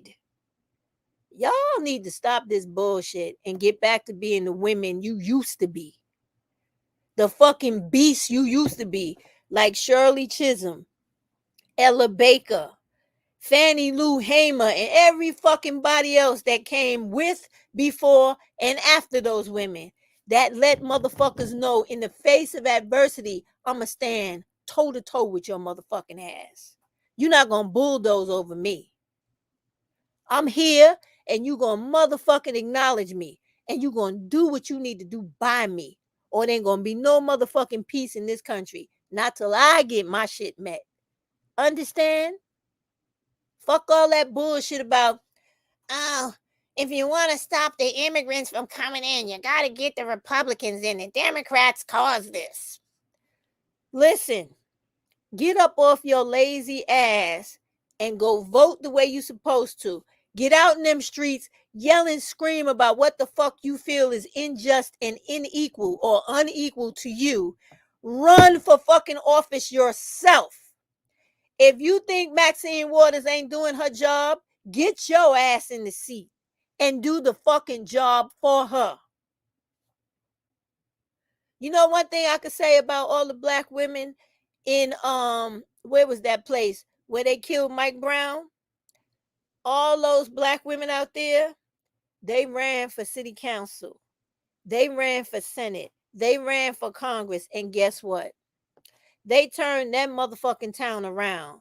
Mike Brown didn't die in vain like many of these other people did. His death motivated those black people to make change in that town. And I don't know if all that change is still going on today, this moment as I speak to you, but goddamn it, after that boy was hurt, yeah, St. Louis, but I don't know what part he was in, because it wasn't just St. Louis. It was particular place they kept calling when they did the news reports. But where he was from, them black people got all those laws turned around that was constantly ticketing black people and basically extorting them every time they turned around. They got more people, black people, elected to local government more than they ever had in the history of that town's existence. They turned the police department around. They evoked effective change in their community. They ain't wait for Donald Trump to do it. They didn't ask no white man Republican or white bitch Republican to come save them. They understood what they had to do for themselves. And that's what you need to understand right now. You need to stop worrying about these motherfucking Hispanic people. And you need to get your black kids educated. You need to get them motherfuckers to know how to read, write, and spell before they even go to school. They need to graduate from school, even if they don't fucking attend that motherfucker. So that means you need to be teaching your kids at home the way black people used to do in this motherfucker, okay? Before black people went to school in this country, before the 80s, they all knew how to read, write, and do math before they went to kindergarten. All y'all start falling off because you drinking, drugging, fucking, gang banging, and playing in streets instead of staying home, individually taking care of your family and taking care of yourself and propelling each generation after generation into a better life as your fucking family exists. And get off the ghetto bullshit and stop giving life to people like fucking Sexy Red and that other ridiculous chick, Sukiana or whatever, and give birth to people that's going to change this motherfucking world. And stop sitting back and thinking that because you born poor, you are destined to a life of fucking struggle and self-hate and abuse. That's where the fuck you start. It ain't where you supposed to end. That's what y'all not understanding. And you letting all these confused male worshiping black bitches on here and these faggot ass bitch made black males that want a black woman to suck their dick, cook their food, and bring them their money like they a motherfucking pimp in their house to tell you how you supposed to live your life. Instead of you understanding that you supposed to tell all these motherfuckers to kiss your ass and show them better than you could tell them. I know what the fuck to do. I need to stay away from your ass as a black male because you ain't no good for me. And you worshiping black male worshiper telling me black women need to be with black men. The race gonna die. We gotta love each other. Dr. Umar fucking worshiping woman. And what's the other crazy bitch on here? What's the one? She looked like a motherfucking gremlin. Y'all know who I'm talking about. Crimson bitch, whatever the fuck her name is. Keep away from them people. Tell them to get the fuck out your face. Okay? Stop shaming, judging, and policing black women's bodies. attitudes, their hair, their makeup, the way that they want to think about something, how they want to do something, when they want to do something. Fuck you. We are free people to do what the fuck we want to do. And we don't need your permission to ask for our fucking existence in this world. You black women better wake up, stand the fuck up, and take your rightful fucking place in this world. And it ain't underneath the thumb of no fucking black male or no fucking white man. Do you understand that?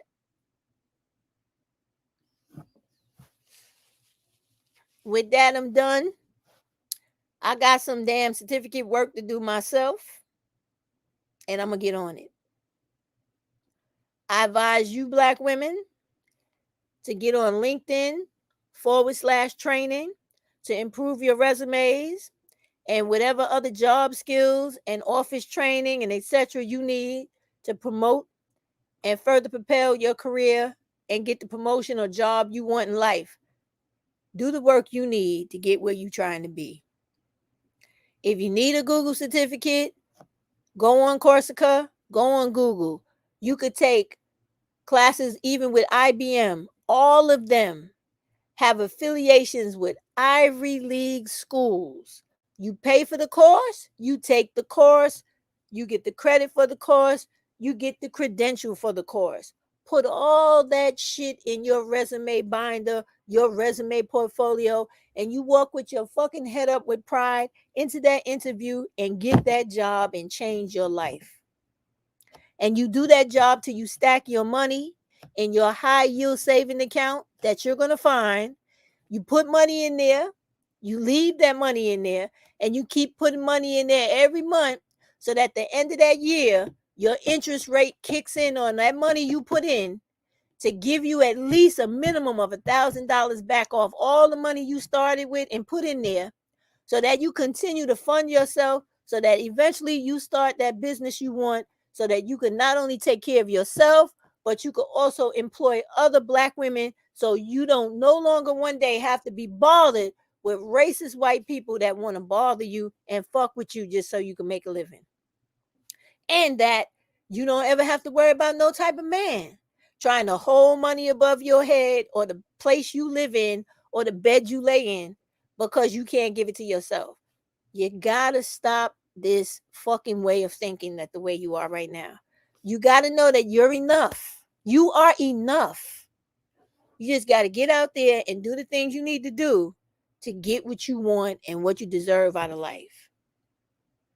It's that simple.